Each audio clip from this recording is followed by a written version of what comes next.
Sirius XM 104. This is the Jay Thomas Show. The interesting, the odd, and the bizarre people behind the, interesting. The odd and bizarre stories. Jay gets in it, stirs it up, and spits it out. He's a professional. It's all here on the Jay Thomas Show with Rodney Lee Conover, Julie, Madison, Kevin Meaney, Garrett, and Kristina, and Ira the Weatherman. This is the Jay Thomas Show. You're up. It was almost too much to take last night. I mean, it was 7 hours of football. It was too much to take. I literally, and at the end of the games, I watched the replay of BYU Texas and was so sleepy I still don't know the final score. So don't let me know. Kevin Meaney is back in New York. I am coming to you from California. And Kevin, did you watch the debate last night? No, I did. Well, I watched part of it. I watched more of a recap of it than the live debate. I listened to the sound bites. Why would they have a major debate, which it is, and it is big for them, and it's on CNN, which was an unusual network, and MSNBC last time. They fucked up last time. They had it on a night when the president was supposed to speak, and they had to fuck with that. Then they couldn't make a statement because of Thursday night football. And this has been scheduled. These games are scheduled 2 and 3 years out. They have a debate against not one but two Monday night games. It's just weird, you know? Were they college games? No. Monday Night Football is American professional football. Now, is that with Howard Cosell? Yeah, it is. And look, Randy Don you some old ladies and most of the gay population of America Look at was that watching, little monkey run. Was Wow, look at that monkey run. Howard, I don't think you should... Wow, look at Harrod. that. Did you call him Howard or Harrod? Harrod was Harrod. Harrod. By the way, last night you missed something big. The Jaws said something. Now, I'm going to let you by yourself. I've started this yesterday. Garrett knows it's going to be Kristina. Kristina, did you watch football last night? No. Were you having eating a big icy? Mm-hmm. Yes, it was. She sends me an email about these best. Guys that make these Italian ices. Shut up about it. And this is a note. Is it Rita's? No, this it's is the Ice King of Corona. I've heard of the Ice King of Corona. It's the this is a note she put for her. Oh my God, I have to get there. It's the greatest thing in the This world. is a note she put for her boyfriend. And he listens to the show? Yeah. She sends me a note. Yeah, the whole kingdom. Wow. Tony, if you finish this without me, I'll cut your sack off and choke you with it. I love you, Kristina. This is how Kristina talks to. That's how you you date a guy named. You do not date a guy who looks something like me named Tony. Tell me you don't. His name is not Tony. Where are you seeing that? It says to my love on the top. To my heart. I don't date anybody named Tony. You ought to put. Did he write back to you, to my soon-to-be giant ass from eating the ices? You are a giant ass. You know that? A giant. Every note you send me. I stopped wishing the death upon you, and here we go. I'm going to start again. No. I hope to God you choke on your tongue. I've told you. I'll tell you this before we go into the thing. I was watching Tom Brady last night. He's married to one of the most beautiful women in the world. And I thought, wouldn't it be amazing to be married to someone?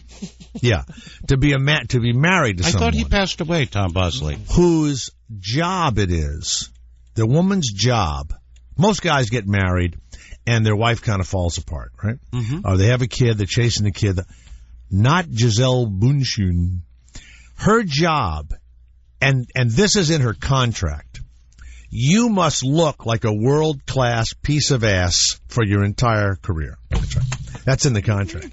She wakes up in the morning thinking about how fabulous she's going to make herself look. Okay? Mm-hmm. Kristina wakes up thinking about lunch. When she's going to have your lunch.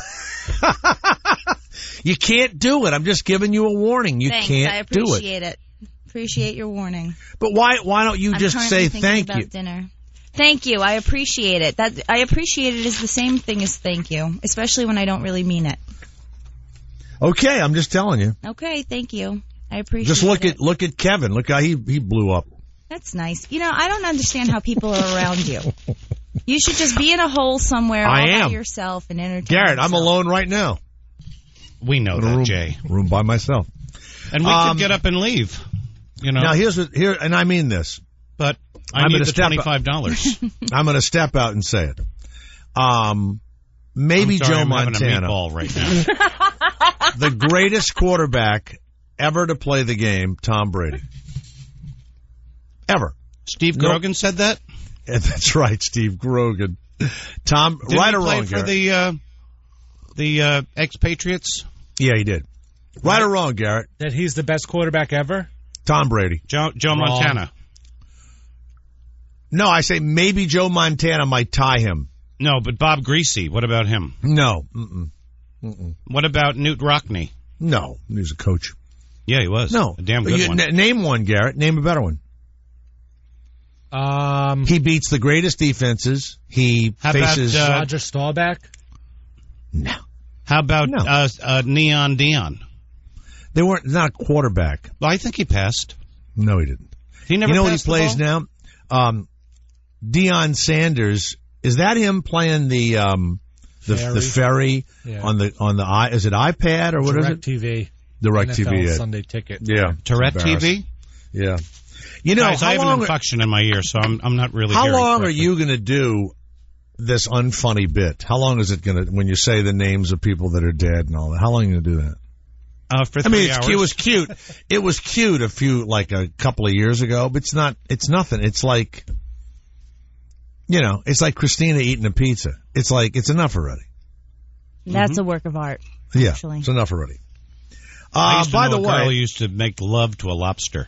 Really? Yeah, she would just open it up and just suck it all in. It was so... I'm not big into seafood, but I can appreciate it. Yeah, it was kind of erotic. Of course, anything that might be healthy and thinning, forget it. Nope. Forget out it. the window. You bet it. You eat it. Hey, you know what? And by the way, what do you eat first on the chicken? The skin, right? What? No. The skin. No. You eat the skin first? No, we don't eat the skin. I don't eat the skin. But just imagine. Why would I eat use the skin for That's lube. Gross. Most delicious part. No, it's not. Yeah. It's slimy and gross. Here you are. You are Tom Brady. Your wife is the most beautiful woman in the world. Mm-hmm. What's her name? Aunt Giselle Bundchen. She's been in our studios right there. She was so gorgeous in person and totally different looking. Did she sit down on that chair that goes to the right? No, she stood up. Oh, she all 6'2" of her. Like Jerry Lewis. So now he never sits down so he doesn't get the crease in his pants. So let me tell you the definition of marriage, no matter who it's to. Mm-hmm. He marries one of the most beautiful women in the world. He's incredibly handsome and a nice guy, but he'd already knocked up some actress and he had a kid with her, right? So now, the first year he's married, he kind of starts talking like, I don't know how much longer I want to do this football thing. Mm-hmm. Right? And then they sign him to a new contract. He has a kid. And you will admit, Garrett, about 3 years ago, he was just not good, right? He was just looked like he was not with it, right? He was out for the year. No, but also maybe when he came back, right? Maybe the next year. Yeah. He wasn't with it, right? So then they had that first kid. Now they have another kid. So they have 2 children. He's got the most beautiful woman in the world. Baby. He announced last night that he would like to play till he's in his 40s. Oh, now, before he had the 2 fucking brats, he was ready to retire and to relax. Not anymore. He will hobble into a state. He'll end up playing for the Broncos, Garrett. Before he'll retire. How long did Jim Thorpe play? Jim Thorpe died in 2 inches of water. Yeah. Was he racing a horse? No, he wasn't. No, didn't he? Last night, a 63-yard kick was made by Janikowski, who I think had a drinking problem one time. Didn't he, Garrett? Some sort of a problem? Oh, well, we would never know that. We wouldn't have known it. First of all, I hit a 9-iron 220 yards in Denver. And you're a golfer, too, right? Uh-huh. I mean, Kevin, come on. Yeah, you can do that in Denver because it's the mile-high city. Yeah, my normal drives are, 230, 225, whatever. I hit 250, 260 if you go to... So it shouldn't I've count. Hit 350. You've hit 350? Sure. Really? Yeah, with my big head. If you have a 6-inch dick in Denver, is it an 8-inch dick all of a sudden? Yes, it is. It is. Oh. But so last night he kicks the 63-yarder, and there was a 77-yard punt. That's the air that does that. Mm-hmm. You know? So, anyway. And the weed. They have they have that medical marijuana out there in Denver. Well, we have a guy on today coming up in a little while who has made a map of where the 16 states that now consider it medicine. Is it the entire nation, Garrett, or just the 16 states where it's legal? He's made the retail map or the price map of the United States. Oh no, across the United States, where the prices are good. What about Union Square? Can you get it down there? I don't know. Where do you get your pot when you come to New York, Jay? I don't. When I'm out of town, I don't look for anything. No. Mm-mm. I don't know people. I don't talk to people. So you don't have a dealer you'd like to give some advertising to? No, I don't do that out of town. And you know what else? I don't take my vitamins for anything. I only take. Doesn't look a damn thing. Doesn't offer any money either. I don't take my vitamin. I only take vitamins when I'm home. We should sell pot on the air. I don't bring my vitamins. You know, see how many, we'll just have people come through security so we're not busted. And Kristina, at 4:30, I booked somebody for you. Who? The owners of Palido's Pizza, where they pay you $50 if you can eat a 10-pound pizza. $500. $500? Yeah, $500. The pizzas cost $50. Oh my God! Yeah, it's a how many pound is it? I don't know. But it costs $50 just for the pizza. 12 pounds of pizza. I could do that. Pounder. Right. I could do that, but I would barf afterwards. I would go to my what is it? Not the crematorium, the vomitorium. Vomitorium. Yeah, I know a really deep one. We've got to get some copies, if we can, of the Charlie Sheen roast that is going to be on the air. Has it already been recorded? It's been recorded, but I don't think they're going to run it against the inaugural show with Ashton Kutcher. Yeah. Would that be next Monday night? That's what I hear. Is it already? That's what I hear, yeah. Yeah, the 19th? Would that be Monday night? Yeah. Now, here's the weird thing. I don't know if Mueller showed up, but they kind of intimated that she did. Mueller? The woman who's married to. Brooke Mueller, not Gary Muldeer. The rest of the people didn't show up. But what's weird is, what's his name? Chuck Lorre, the producer. Did he show up?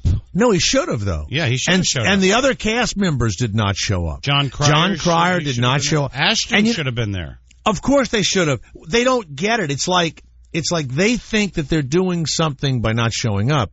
That's like, the right thing to do. Those days are over, the right thing to do.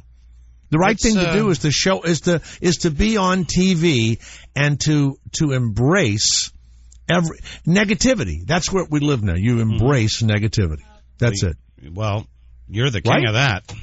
No, I'm not the king of it. It's the truth. It's like if somebody insults you. Can we go around the horn to see if Jay's the king of negativity?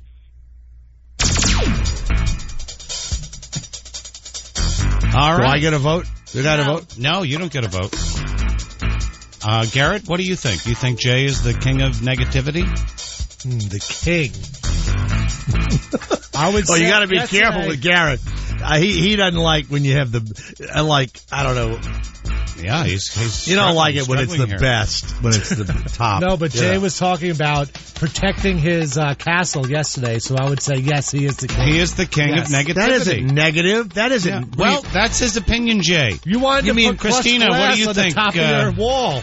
That's not negative. No, it isn't. That's to protect my family from intruders. Jay, stop. We're going around the horn. Kristina, what do you think? No, it's actually to protect myself. The king. He's absolutely the king of negativity. Yes, he's the king and the queen of negativity. Oh, Kevin. Thank you, Garrett. I was going to say that Jay, right?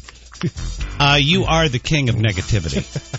You know who I am? To you, I'm Jay North. Mm-hmm. Let's go to Mike Dennis of Winnipeg. Keep the music up, Mike. You've been. It's now time for you to help us go around the horn. Do you think I'm the king of negativity, Mike of Winnipeg? I don't know if you're the king, but you're definitely up there. Yeah. Wow. You know what I think? This is called a hot topic now. what I think is we're going to get a lot of listeners calling in about Jay's negativity. I'm honest.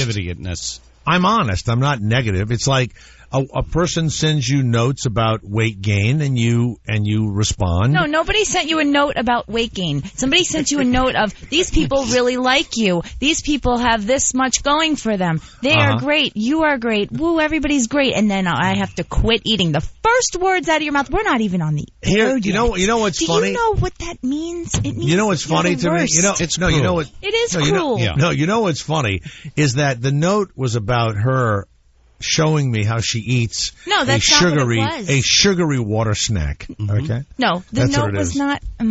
How hard is it to take? I just hate you, and that's how hard is it to take some? You're praying for his death every morning. Coloring every morning. I've taken on what he does. He some wakes sugar, up, Garrett, and some lemon juice, and you freeze it. Okay. Very good. Thank you. Only the genius of Italy could make something that unbelievable. All right. That's true. All right. Thank you very much. We went around the horn. I'm the king of whatever. So anyway, so they had the debate. Nobody watched the debate. It's only our country hangs in the balance. And they have 2 Monday Night Football games against it. I mean, did you hear Michelle Bachmann talking about the... No, nobody watched the debate. No regular American male watched the debate. Well, did you hear how the crowd was cheering for Let Them Die or something like that? Did you hear about that? Who's Let Them Die? I guess they were asked. Wolf Blitzer was asking a question to Ron Paul, and I don't know much about this, so there's going to be a lot of holes in this. But they asked a question about healthcare and stuff, and he was like, "So should we just let him die?" And then the rest of the crowd was like, "Woo, yeah!" Talking about healthcare and how Wait a minute. They were cheering. I'll send you the clip. I'll just send you the news article. But wait a minute. They were cheering for Let Them Die? Yeah, he goes, well, what should we do? Just let him die? And he goes, and the whole crowd was like, yeah! Hold on. Before you say Let Him Die, you missed a very important part of this. What was the question? Hold on. I'm looking it up right now. Ron Paul is a libertarian. He doesn't believe in a lot of things. But the Let Him Die is something that the Republicans said about the Democrats. Wolf Blitzer asked Ron Paul whether he wanted an uninsured 30-year-old with a treatable disease to die because he didn't have health insurance. And then you can hear the crowd shout and cheer. Woo! Yeah, let him die. Wow. What sort of crowd was that? That was Some say it was the Tea Party crowd. The death panel crowd? I'm sending it to you right now. No, a 30-year-old uninsured guy has no insurance. Yes, what should you do, Ron Paul? Let him die? No. He didn't say let him die. He was asking him, what should you do? Let him die? That's what I'm saying. And then the whole crowd was like cheering on that letter before he even answered. He asked the crowd. You know what, Garrett? You got to bring this up. I'm sending it to you right now, Garrett. Now, here's the other thing. The big story today was not only that it was CNN, but that the 1,000 people in the audience were handpicked by the Tea Party. Oh, no kidding. Now, yeah, they were picked. I mean, CNN, to get the Tea Party on their channel, had to throw them some bones. Yeah, now, why would you cheer? Teabag them? Why would you cheer for something like that? That's odd. Well, because... It doesn't sound right. They're negative. No, you can't say a 30-year-old guy without insurance should die. No, of course not. You shouldn't say that. You should whether you're a Tea Partier or not. Whatever. Help them.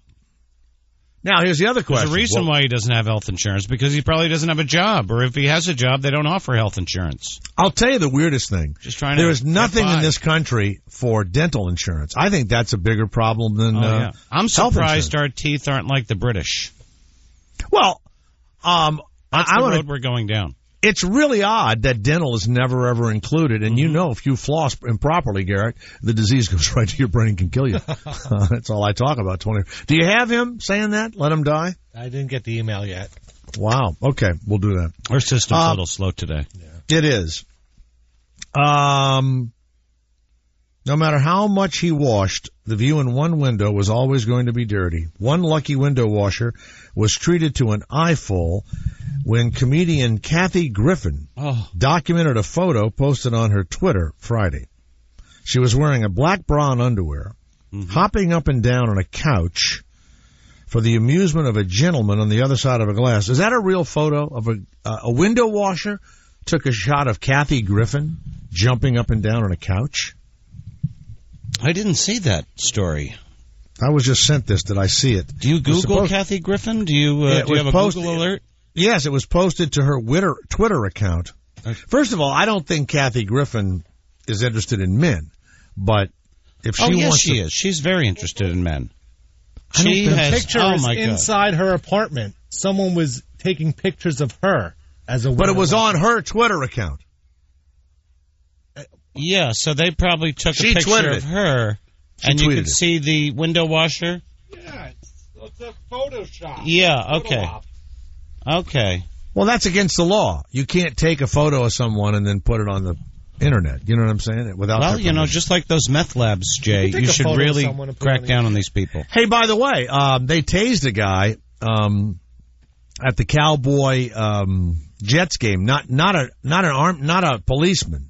A Cowboys fan tased the Jets fan. Is that right? Really? Had a taser. Yeah. And they show all these people on camera. Is that assault or is that? It is. It's huge. Yes, must be. Do you have that, Garrett? That's because the audio of it. The guy going, "How the fuck did he get that into the stadium?"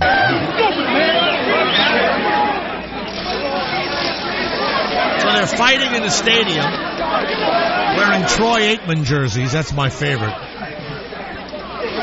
Supposedly he's gay. Troy Aikman. I hope so. So he tases the guy. Are we going to see it?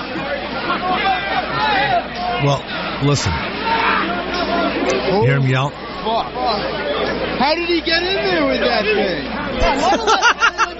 How the fuck did that happen?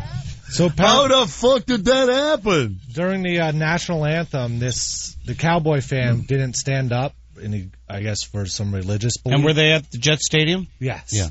And the Cowboy fan did not stand up because of He's communist. No, you know what he is? He's a Jehovah's Witness. That's what I guess. Oh. So the Jehovah's Witness, they do not stand up. They don't salute. Yes. Okay. They don't salute flags. It wasn't one of the Jacksons, was it? No. No. Because they're all Jehovah's Witnesses. They don't do anything that would glorify anything other than Yahweh, right? So he was carrying the taser. He was a Jehovah's Witness with a taser. Mm-hmm. Wow. Yeah, and a Marine, you started berating him for not standing up during the national anthem, and things went down. Well, how did he know he couldn't stand if he was crippled? He could have been, right. You're exactly correct. Maybe you saw him walk to his seat. Mm-hmm. That's true. Very good, Garrett. Thank you. This couple in Georgia were vegans. I don't know if they're still vegans or not, but their child was born, and as you know, I go down to this vegan restaurant, right? And even though you're not a vegan, you'll still eat vegan. Oh, well, I eat a couple of vegan things, but not. Yeah. It's not totally vegan, but it's pretty. So they fed the child only soy milk and apple juice. They were warned by everybody. Now, this isn't religious. This is because they're vegans. Right. Warned by everybody. The child died. Oh. And they were sentenced to murder. Did you hear that? The child died. They were both given life sentences, and they appealed the life sentences. And I believe an appeals court said that they should not have received life sentences. They went back to Georgia, and they reaffirmed the life sentences for these two vegans. I could not be happier. That's exactly right. They're back in jail? No, they're going for life. They're going in for life. No matter how many times they want to say, we're vegans, we're vegetarians, that's not the issue, said the prosecutor. Mm-hmm. A child died because the child was not fed, period. Right. The woman said, I love my son. Mm-hmm. I did not starve him. The son must have been very thin. Let me tell you the only other thing. No baby fat. There is still a disease around, and you have to be very careful with it. And it's called celiac disease. And it's the inability, and a lot of infants have it, of digesting wheat, right? And so, believe it or not, you would eat a gluten-free diet. And you would, my wife's sister died of celiac disease, and they found the cure like 6 months later. That's after she died. Yeah, I know. So, but she wasted away, And the parents were, the daddy was a doctor, the granddad was a doctor, and they blamed shit on the parents, on my mother-in-law and father-in-law. And then they discovered that... Well, you no blame a matter lot of stuff on your mother-in-law. I do. Well, no matter what they fed the child, it could not absorb what it needed to in the wheat. And finally, this kid may have had something like that, but apparently they haven't done an autopsy either. It's the soy milk and the apple juice. And a rancid-smelling baby bottle caked with debris. That's not good. I know. That's a bad piece of evidence. You cannot substitute soy milk for mother's milk or cow's milk. What about goat's milk? You can do goat's milk because it'll have the butter fat in it, right? It'll have a little, it'll have a little blood in it, I like a nice glass of goat's milk. I've had goat cheese. Yeah. Absolutely put them. Now, do you think they should have been put in jail for life, Kevin? Oh, absolutely. They killed. You have a daughter. Yeah, exactly. They killed a defenseless child by not, especially with that bottle. That was all caked with residue. I mean, obviously they starved the child to death. They should be definitely put away for life. I don't believe they should be executed because I don't believe anybody should be executed. Even somebody that would come in and murder your family shouldn't be executed. No. That's weird. I would want them to be executed. Well, my gut is like I want to kill them. But, once you step back and you go, no, this isn't right. I shouldn't kill anybody. And I want you to watch. I want you to watch Locked Up. I want you to go out of your way. I would rather them be in jail for the rest of their lives. And maybe they'll, turn around and redeem themselves, at one point. I mean, why did we execute Timothy McVeigh? I mean, we've talked about this before. He might have been part of 9/11. He might have been, there's certainly evidence that points in that direction. I don't think he had anything to do with Arabs. Yeah, he did. Really? I didn't know that. Yeah. Well, here's how you got to watch Locked Up. Yeah, I watch Locked Up. And you see these animals, these guys. I watch it. Screaming and yelling. I fantasize about going to prison. They should just put by the way, those two vegans, I can guarantee you, they're going to get meat in the can. Yeah. They are going to get meat in the can. You know what? If I was in the if you're cell, getting meat in the can, you got to push. If a guy wasn't that somebody told us that if you're having anal sex, you have to push out. If a guy was sitting in my cell, I said, "What'd you do?" He goes, "Well, I'm a vegan, and I didn't give my child, meat and protein, and my child died, and they put me away. You're a vegan." I've never wanted to do this. I would bend him over. Mm-hmm. And I'd put meat. I would put beef fat on his ass, and I would ram him. So that is really gay, Jay. What do you think of that, Garrett? That is really gay. That would teach Not him gay. a lesson. So, That's teaching him a lesson. Yeah. Thank you. I would ram him. Gay. I would ram him. Oh man! For his benefit. Not for anybody's benefit. For his torture. Oh yeah. Well, for his torture. Oh, maybe he would have liked it. If you go to prison for life and you're tortured, that's fine. I think that's okay. I don't think they should. It's like that cop we had on the other day. He really enjoyed,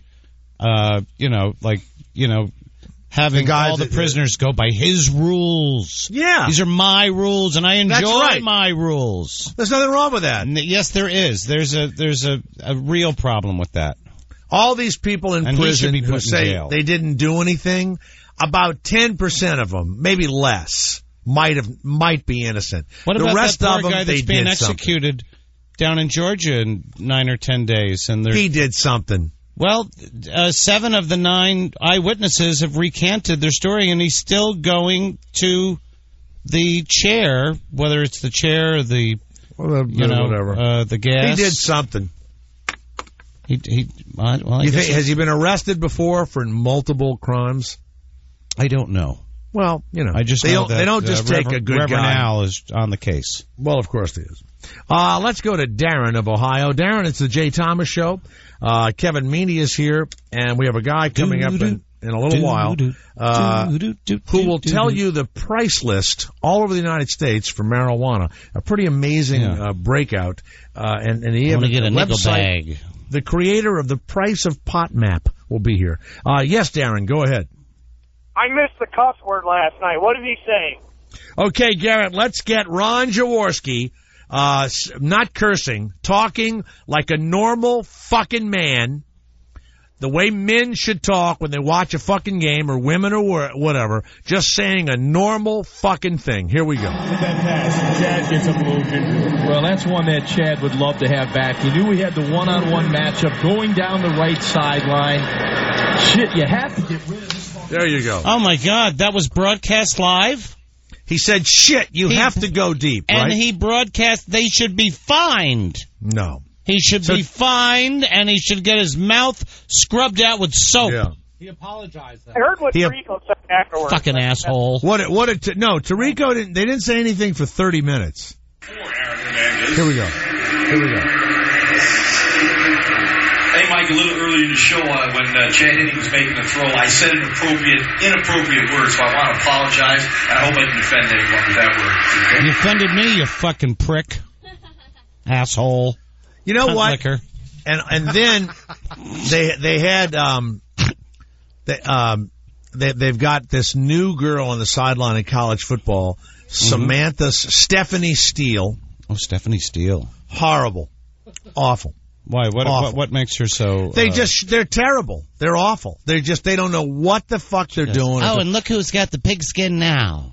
I bet you if you voted whether anybody be on the sidelines, the average fan would say, who gives a shit? Who cares? You know.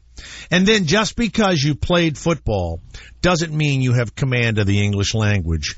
I dare you. You would be a very good commentator, Jay. You're very knowledgeable about the game. The weird thing is I'm not a play-by-play guy. Yeah, you're a color. They wouldn't let me do it because you didn't play at that level. They don't allow it. Yeah, but you could be on an Apple box. You could make yourself look taller on screen. It's the jockocracy that Howard Cosell spoke of, because they used to say, look at that little monkey run. They said he should not have been a color announcer because he didn't play, and the jockocracy froze him out. That and he puked on Frank Gifford's shoes. That was always bad. Yeah. All right, Darren. Thank you, Darren of Ohio. Let's go to Michael of Georgia. Michael, have you been following the story in your home state about the vegans that are getting life in prison? Are you happy about that? Yes, sir. I'm happy about that. But the reason I called was I think it was Garrett that made mention about the execution that's supposed to take place in the state of Georgia. The witnesses that recanted their statements. This all went before a federal judge, and the federal judge ruled that there was no evidence to go forward with this, and they went ahead and set an execution date. So all of that's been done. Yeah, the state of Georgia, we play by the book down there. This guy killed a cop over 20 years ago. He deserves to go to the chair. He deserves to die. Thank you. There you go. I'm with you. Thank you very much. And you know what else? Thank you, Judge. You're going to feed the guy, for the rest of his life. And then they get used to prison. They watch TV. They work out. They play pinochle. I just don't think you ought to be allowed to have any relaxation in prison. So I agreed with that sheriff that was on earlier, too. Yeah. I don't believe in rehabilitation. Well, I think you've done something that is a good thing. No, but you're never going to get back out if you're a murderer, ever. Never. Okay? But what's weird is if you kill your children and you say you had postpartum depression. Right. There is an amazing story. I don't know what state it's in. A guy is married to a woman, and 20 years ago she kills both of her children when they're like 5 and 6. She goes to jail and then the mental institution, postpartum depression. The guy remarries. He has 2 other children. His first wife gets out of jail after 15 years. He divorces his second wife, and they have a child now that's almost 20 years old, or maybe younger, probably 13 or 14. And he goes back with the child killer. Right. The second wife says, I don't want my kids having parental visits with the child killer. Right. Yeah. And guess what? The guy went to court, and he and the first wife won the case. There's nothing to stop the woman from having the kids from the guy's second marriage at the house. I'm looking at that going, That doesn't make a fucking bit of sense. Well, that at all. woman that got out of jail after she killed her kids, did she try to kill the new kids? She hasn't done anything yet. Well, they just started visiting. We don't know what she's going to do. Yeah. The other thing is you never never forgive anybody. Well, you don't. You can forgive, but you can't forget. No, that's the same fucking thing. It's not. If I don't forget, then I don't forgive. If every time I look at you, the Lord says we should forgive. The who? The Lord. I don't have any of that. I don't believe in any of that. Jesus There's Christ? No Lord. I'll tell you how weird his Father? it is. I'll tell you how weird. I'll tell you how weird advice is. I saw a show the other night about dieting, and one of the main things they said was how we should chew our food more. And I remember my dad saying that we needed to chew at least 20 times each bite of food before we swallowed it. And my dad would chew and chew and chew. And what about I've tried semen? I don't know. You go right through. You should chew the semen. And now what? Now I'm going to come to a point here. Yes, Jay. Look at birds. Look at sharks. Look at killer whales. Look at your dog. Look at your cat. Look at any animal on the face of the earth except for man, and show me an animal in their natural habitat that doesn't just gobble their food whole. Well, who doesn't chew their food? Of course we chew our food. No, we don't have to. We do. We don't. Like if we're the same as a lion, we're the same as a tiger, we have the same thing as the porpoise and everything else. I don't have a stalk of broccoli coming out of my butt. Gulp, just like that. You know? You don't. I'll chew it. Nature has already shown us the only problem I have is with their peas and corn. 99% of the population of the world, the mammal population, 99.9% except for us, just gulp their food down. And there's nothing wrong with it. How about man versus food? I love that guy. That's what I mean. He's not dead. Yeah, no, Garrett, do you disagree with that? What animal about Joey Chestnut? But doesn't kill him. The only point I could think to counter that is we live the longest of those animals. No, we don't. Who lived I had that tortoise that lived over 100 years. That tortoise, boom, gone. They chew a lot, though, those tortoises. Yeah, they do. And they have very low blood pressure. They're chewers. They're big chewers. You know, they don't have teeth. They don't have any teeth. Yeah, mashers. And that's a great thing about a tortoise with no teeth. You throw something to your dog. Especially late at night when you're in the woods. So you think if a dog chewed longer, he would live longer? Maybe. We'd have I'm to taking test care of a dog the next couple of days. An English Springer Spaniel. I wouldn't trust you. Can I do a shout-out to him? Animal. Hi, Diego. Hi, Diego. Only a gay guy would name his dog Diego. Oh, God, how dare you. It's true. Was he right? It's a coincidence. We'll be right back.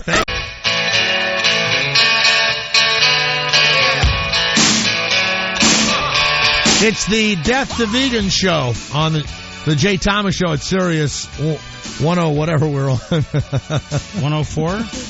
Crowd Pleaser 2, whatever the name of the channel is. No. We're on 2. 104. Let's go to Diego the dog from Kevin Meaney's home. Yes, Diego, is your owner gay? What's that? Get the gaydar, please, Garrett. Get the gaydar. Let's find out if Diego the dog. All right. All right. By the way, here we go.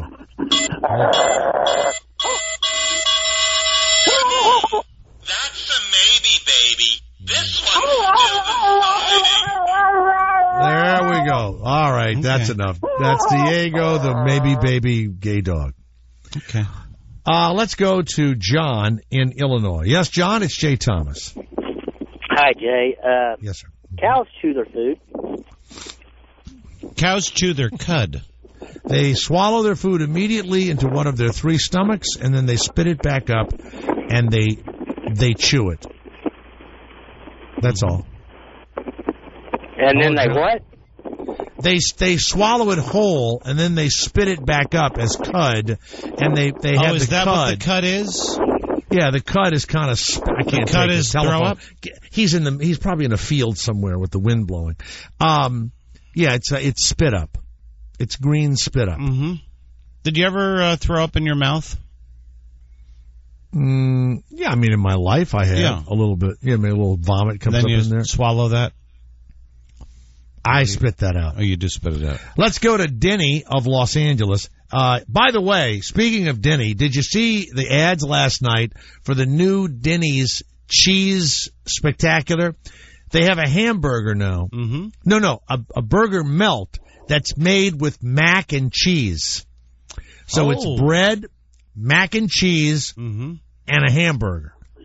I mean, why don't they just go, hey, Denny's is out to make sure you stay dead? You know? You're going to be sued. You have such a problem with people and food.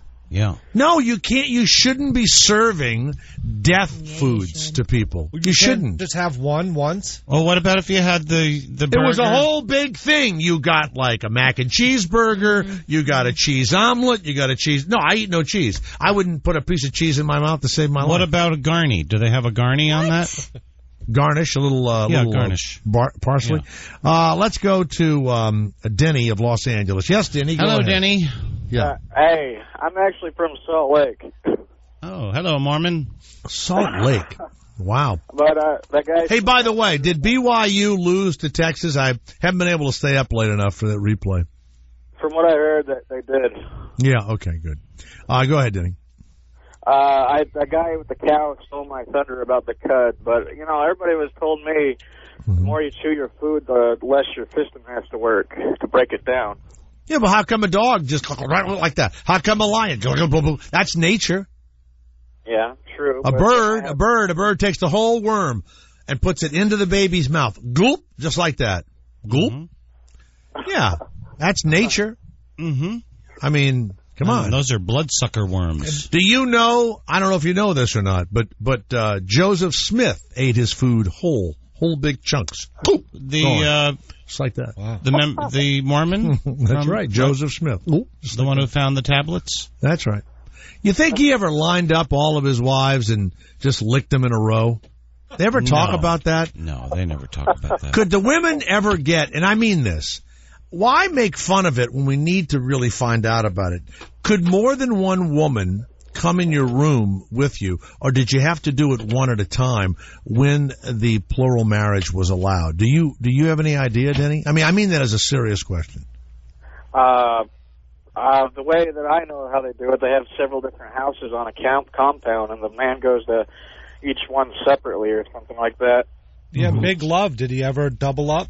No. Yeah. Never. And it would seem, it's not about sex. That's what's so weird. It's a whole different deal. I mean, they have sex because they want to have children, but it's not about sex. But you would think that there would be What about a turkey baster? Why don't they use that? I don't know what that means. What does that you even take mean? the semen and you put it into a jar or something, and then you take your turkey baster and you draw that semen out, and then you inject it into your wife, Sounds like Thanksgiving at your house. Yeah. That's how I got my ex-wife pregnant. Thank you, Denny. They got to have sex in their magic underwear, too. Oh, Jesus. There's too many rules. I want to get a pair of those underpants, though. You know what I want? I bet they would be kind of sexy to wear. I'd love to have just an audio of Tom Brady coming home, and there is his wife, whose whole life is dedicated to being the most gorgeous woman on the planet. That's her job. You think she trims her bush? She does it all. She's from Brazil. Right. Thank you, Denny. Let's go to Sean of Donner Pass. Is that where they ate the people because they couldn't cross the pass, or they needed protein or something? The Donner Party of 3? Yeah, go ahead, Sean. Hey, Jay, I was just curious. Do you think the Donner Party chewed their food 20 times before they ate it? Good question. I mean, No, I think they bit the food and swallowed it whole, and I think that when they keep telling us that, there's no proof of it in nature that is anything other than a myth. And that it was just weird to me.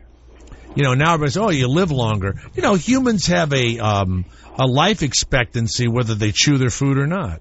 Yeah, Jay, have you ever seen like Wild Kingdom, like the otters and beavers and shit like that? They're always cracking open oysters and chewing the shit out of them. They do? No, they don't. Yeah. No, they don't. Yeah. They swallow it whole. Check it out, man. You don't chew an oyster, but maybe one chew, and it's down your gullet. I don't know, man. Look up National Geographic. I bet you can. Oh, stop it! Crazy. I've watched otters. They lay on their back. They're in the seaweed. They crack open the thing, gulp, just like that. They're constantly fucking chewing, dude. They look like Kevin on a Friday night. Okay, crack it open, gulp. Mm-hmm. All right, Sean. Thank you very much. Let's go to Jordan of Alberta, Canada. It's a big Canada Day. What are you eating? Hey, what's going on today? Good, man. Thank you, Jordan. Yes, sir. The reason I know why dogs can eat different stuff and not get that sick is because the different animals have different intestine lines, and a dog only has like a one-track intestine. So they can eat dead stuff, and it goes through their intestines a lot faster, and they can eat a dead bird off the lawn and poop it out a few hours later, where a human, it has to go through our bodies too much, and it ends up poisoning us before we can get it out. I'll bet you that the cavemen, many, many years ago, we had the very same enzymes in our stomach. We've ruined ourselves by eating at all of these fast food restaurants and everything else. I believe in eating natural foods. One of the foods, natural foods, is raw meat. I know myself. I'm a really skinny guy. I'm like 5'8", 129 pounds. I'm always the last one done my food. I chew it the best. What's your waist size? Person out of everybody. What's your waist size, Jordan? Jordan, what's your waist? It's like 28. Oh, wow. That's fantastic. And I'm always the last one done. I eat just as much as everybody else. But are you hairy or smooth? No, I'm not hairy at all. Smooth? So, nice. I don't know. I see your argument, but... Yeah. All right, Jordan. Thank you very much. Oh, Jordan. It sounds like Jordan was just released from a concentration camp. 5'8", 129. He was very Auschwitzy. With a 28-inch waist. A very clammy skin. He's a member of Auschwitz Watchers. Jesus. Larry of Florida. Larry. Hello, Larry. Hello, Larry. Hey, Larry. It's Jay Thomas. Hello. Kevin Meaney here, too. Yeah. Look, I know it's obvious to try to compare us to animals eating whole food, but there's a Harvard professor who just wrote a book called Catching Fire, and the whole premise of the book is that the reason we were able to develop intelligence and big brains is because we learned to cook and process our food, chop it and marinate it, and whatever, mostly cooking, though. And we didn't need as large of a digestive system. We were able to develop a bigger brain. So the idea that just eating food whole, that's no wonder animals are just animals. I mean, yeah. Years ago, they didn't need Band-Aids. They would use wet leaves. I don't believe for one moment that it was a different time. I don't believe for one moment that, I mean, maybe our muscle structure a little bit or something like that, but I don't think that we have made ourselves better and more intelligent because we cook food. I don't believe that for one Wait a minute. moment. The average chimpanzee spends $20 or 20 hours a day chewing leaves and sticks. Bark. We're we get way more nutrition through processing our food through whatever methods we use, mostly through cooking. Yeah, you could have an Ensure our bodies to evolve, or a Boost, and you'll get 9 of the 10 vitamins you need in one. All right. Thank you, Larry. Just because somebody's from Harvard, what does that mean? What does that mean? Big deal. Yeah, well, you know how you get into Harvard? You know somebody. That's not true. Garrett? So it's practice. No, you have to know somebody. Oh. Okay. We'll be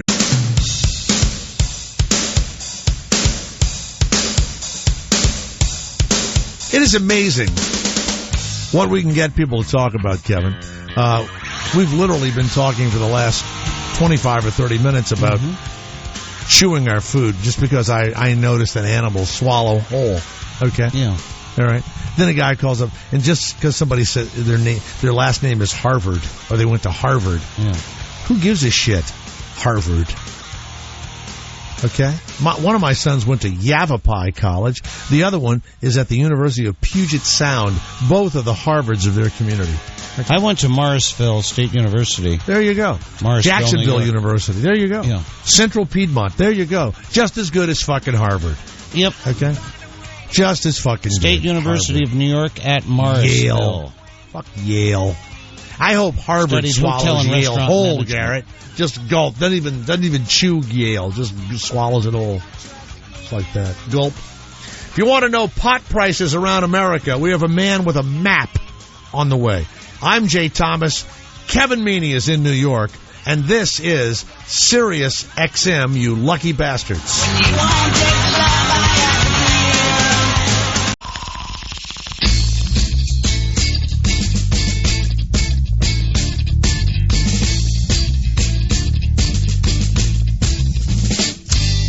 Matthew Zook, welcome to the Jay Thomas Show. Go to floatingsheep.org, one of the creators of the Price of Pot map. Hello, Matthew. Welcome to the show. Well, thank you. Glad to be here. Now, did you smoke a joint this morning? I did not. Why not? Did you take a hit off a pipe? You know, I'm sorry. I'm actually sort of just a boring academic who is looking for fun data to map. What about a roofie? Wait a minute. You mean you didn't do this as a promoter of? I mean, we were total promoters of pot, legalization of it, everything else. I'm for heroin and cocaine to be legalized. Jay, did you get high today yet? I did. You did. I start the day off. How did you get high? I drank this entire cup of THC for my glaucoma. Oh, that's nice. Yeah. So, Matthew, you really aren't a pot guy, and yet you made a map of pot prices. That's pretty amazing. Yeah, well, it's the interesting thing really is just it's never been done before. I mean, there's no good data. There's no central directory on how much pot should cost or how much pot does cost. So there's no commodity market, that sets a price for what marijuana will sell for, say, in 2012. Well, I do know one thing. I know it's been discussed. Mm-hmm. I know that there have been stoners on couches who go, hey, what we need to do is make like a map, of how much pot would cost like in, Seattle. Different areas, man. And then that's precisely why it took someone like me to actually make it rather than... Yeah, they actually couldn't get off the couch. Now, you have inspired me to do something, and I'm going to release this. You've got floatingsheep.org. What does that mean, floating sheep? Well, basically, it comes from... it goes back to when we once... Well, I'm not telling this very well, but... Well, you haven't said anything yet. Yeah, I know. It has nothing to do with sex with sheep, does it? You've said nothing. You've stuttered. You've stammered. Because you were stammering, and I figured that it was a sexual thing. Basically, it's a joke that we did in college. We actually constructed a floating sheep and floated it over the quad at the university. Upstate New York gets really dark and cold during the middle of winter, and it seemed like a good idea at the time. What college did you attend? Small land-grade college called Cornell. Oh, yeah. Very high suicide rate there. Yeah, exactly. So rather than... And also a great veterinarian school. One of the great veterinarian... And great for food service. Exactly. Right. Hotel and restaurant management. Now, you've created the Price of Pot map. I've now published the Price of Doritos map that goes with it, where you can just look at where the pot is and how quickly you can get to the Doritos.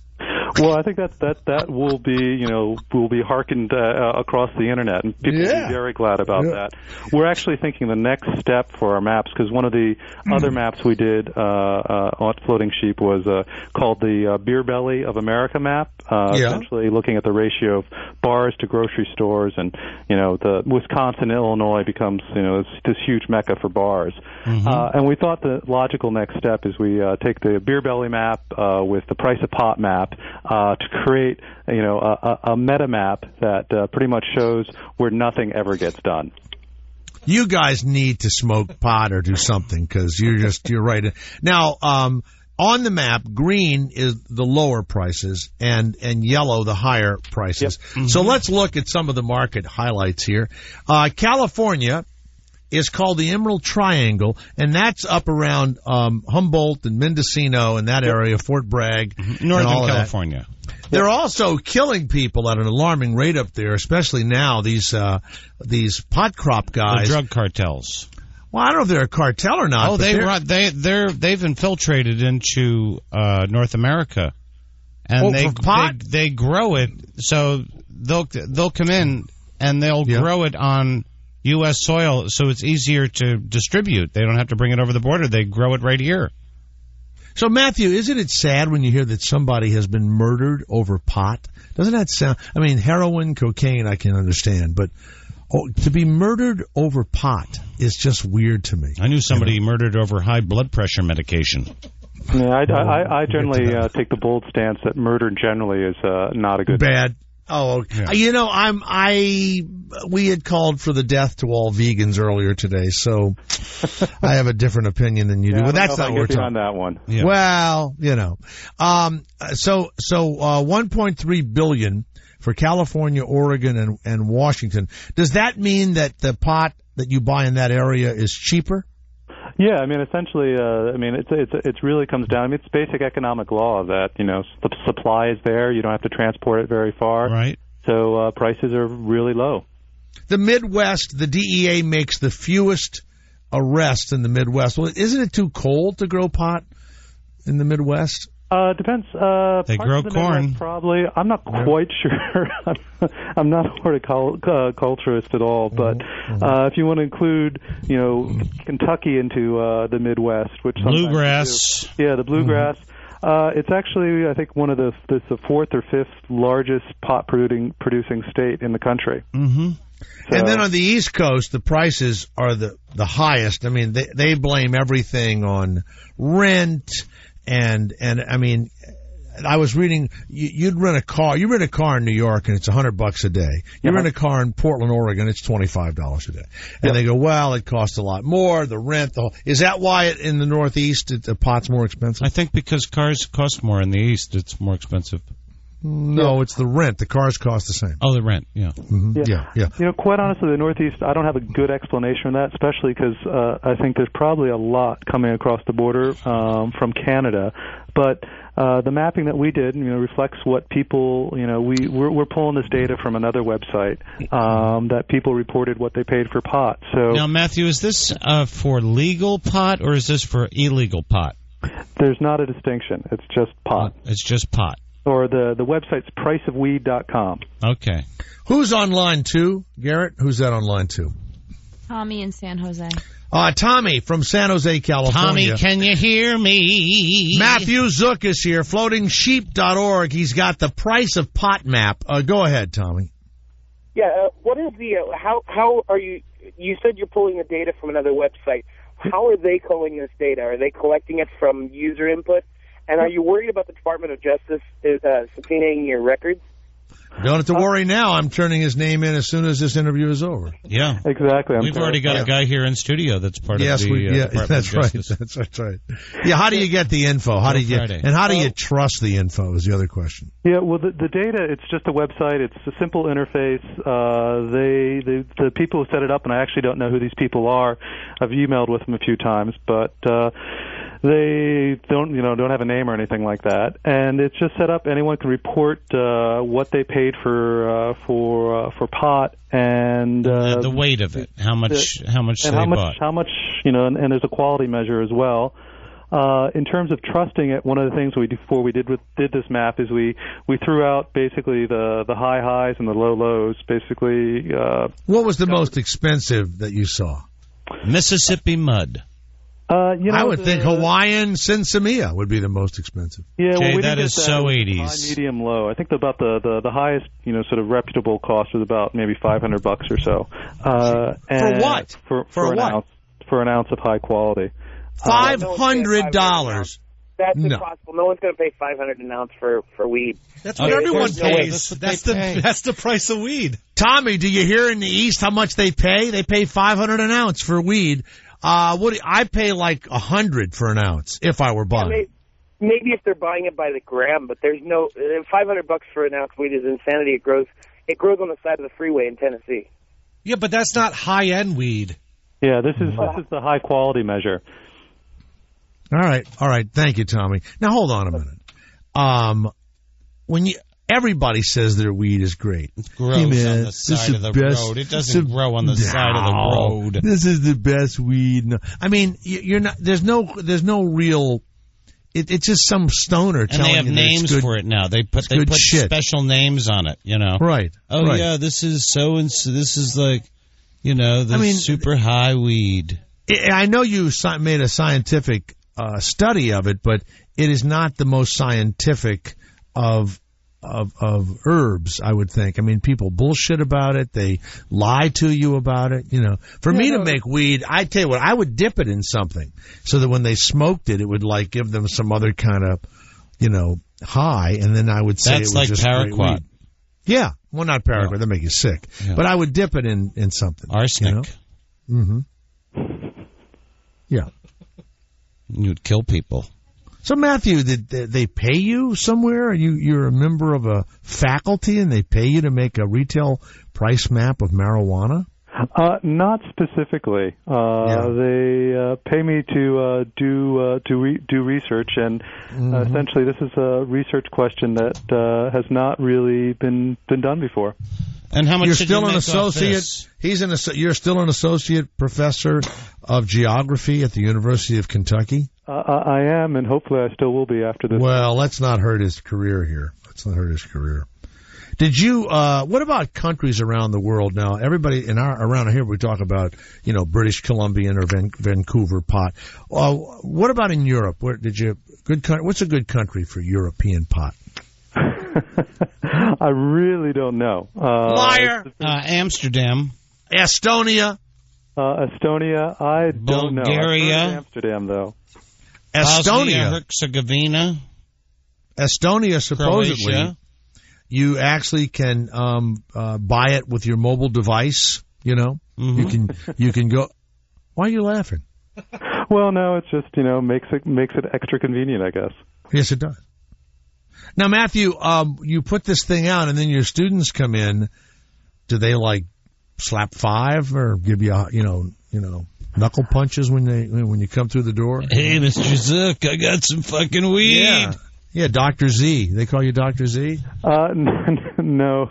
Huh? Not yet. Very, very few knuckle punches at this point. All right. Well, it's going to go up after this one. Go to floatingsheep.org, and you'll see the price map. And you see, Garrett, you went, it's $500 an ounce. It's a lie. You pay that because they say it's New York. We pay $100 in California. Same stuff. Same stuff. Nope. What do you mean you don't? I know what I pay. Jay, you bought it 30 years ago. Okay. I didn't buy it 30 years ago. All right. Okay? There's no way you're getting high-end weed for $100 an ounce. Thank you, Garrett. Of course you are. People in New York would take a flight out there and fly it back with it. It's $400 they do. Profit. Why do you think a lot of Jews have moved to California? I bet you don't hear that very often, Matthew Zook. Huh? I can say I've never heard that. Asked me that question. All right, Matthew Zook. By the way, and I mean this, I love geography. It's the most fun thing. And one of my favorite topography. No, one of my favorite shows on TV is How the States Got Their Shapes. Do you watch that show, Matthew? That's a great show. It is a great show. I know it is. It's Floating Sheep's the same thing, except it's just a website. Okay, cool. Matthew Zook, they're lucky to have you at the University of Kentucky or wherever else you end up after this interview. Okay, man. Thank you so much, Matthew Zook. Jacob of Long Island. You should move to California, Jacob. That's where everybody moves to get cheap. What? This is the easiest show to call. You are correct, my friend. It is. Test goat est so. That's our motto here. Well, I wanted to say a couple things. First of all, Jay Thomas, you have not paid $100 of weed since 1969. That's not true. No, I'm telling you now. I bought 3 bags, $300. It's like, I don't know how much, if it's an ounce or not, but it's a pretty substantial bag of pot. It is, and it's $100. How many fingers? Hold on. Is it an ounce or is it a pretty substantial amount? Yeah. All right, hold on. What's the? Sorry, how many? It doesn't make any sense. An ounce is like a whole sandwich bag full. Yes. And it's like a pillow, and it's he probably got 2 fingers. 3 2 fingers. Yeah. An All right, hold on. 100 is Hold on. Well, an eighth for 50. My thumb and my index finger are around it. It fits in there. That's not an ounce. No, not an ounce. It's like a pillow. It's about as big as a butthole after those women take it up their ass in the pornos and show it to you. Oh, that's 34.8 grams.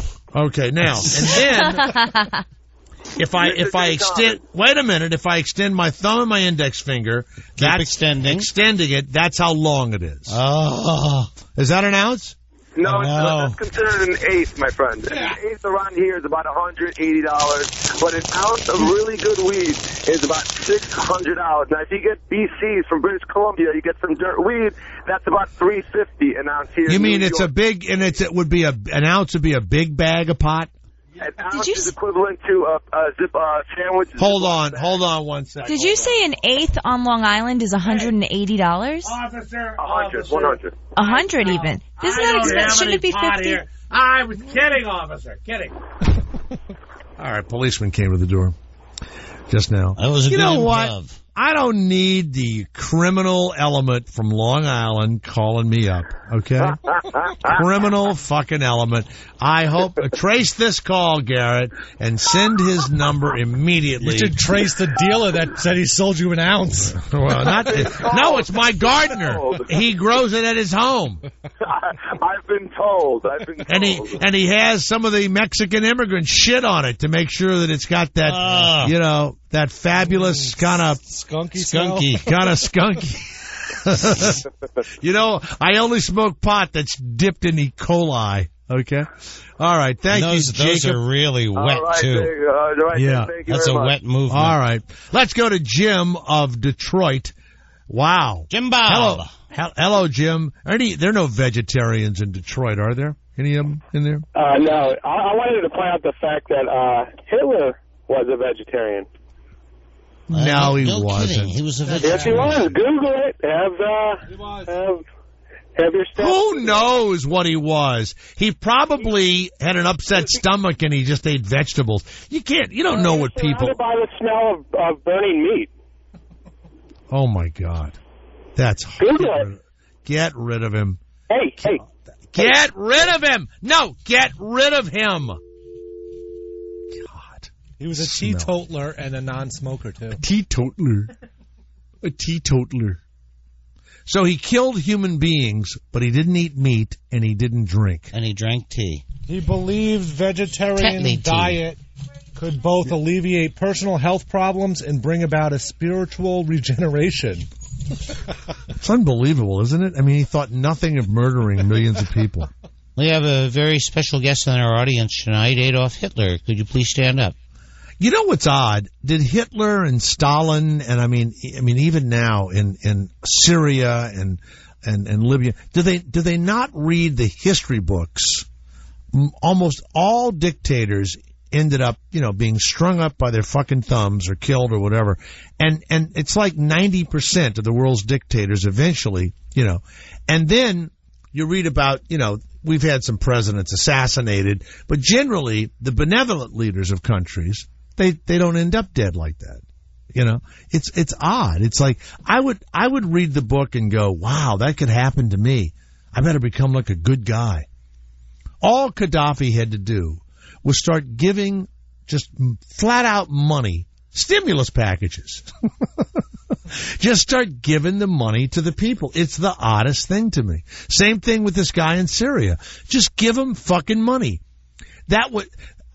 They're rioting, right? They're all rushing at his soldiers. And the soldiers go, stop right now, and start giving them money. That'd be the end of the fucking revolt right there. Revolt's over. It's the weirdest thing I've ever seen. They would have his fucking picture up. He could have the palace, you know, and he turns like a few palaces into YMCAs or YMMAs, the Young Men's Muslim Association, Garrett. YMMAs.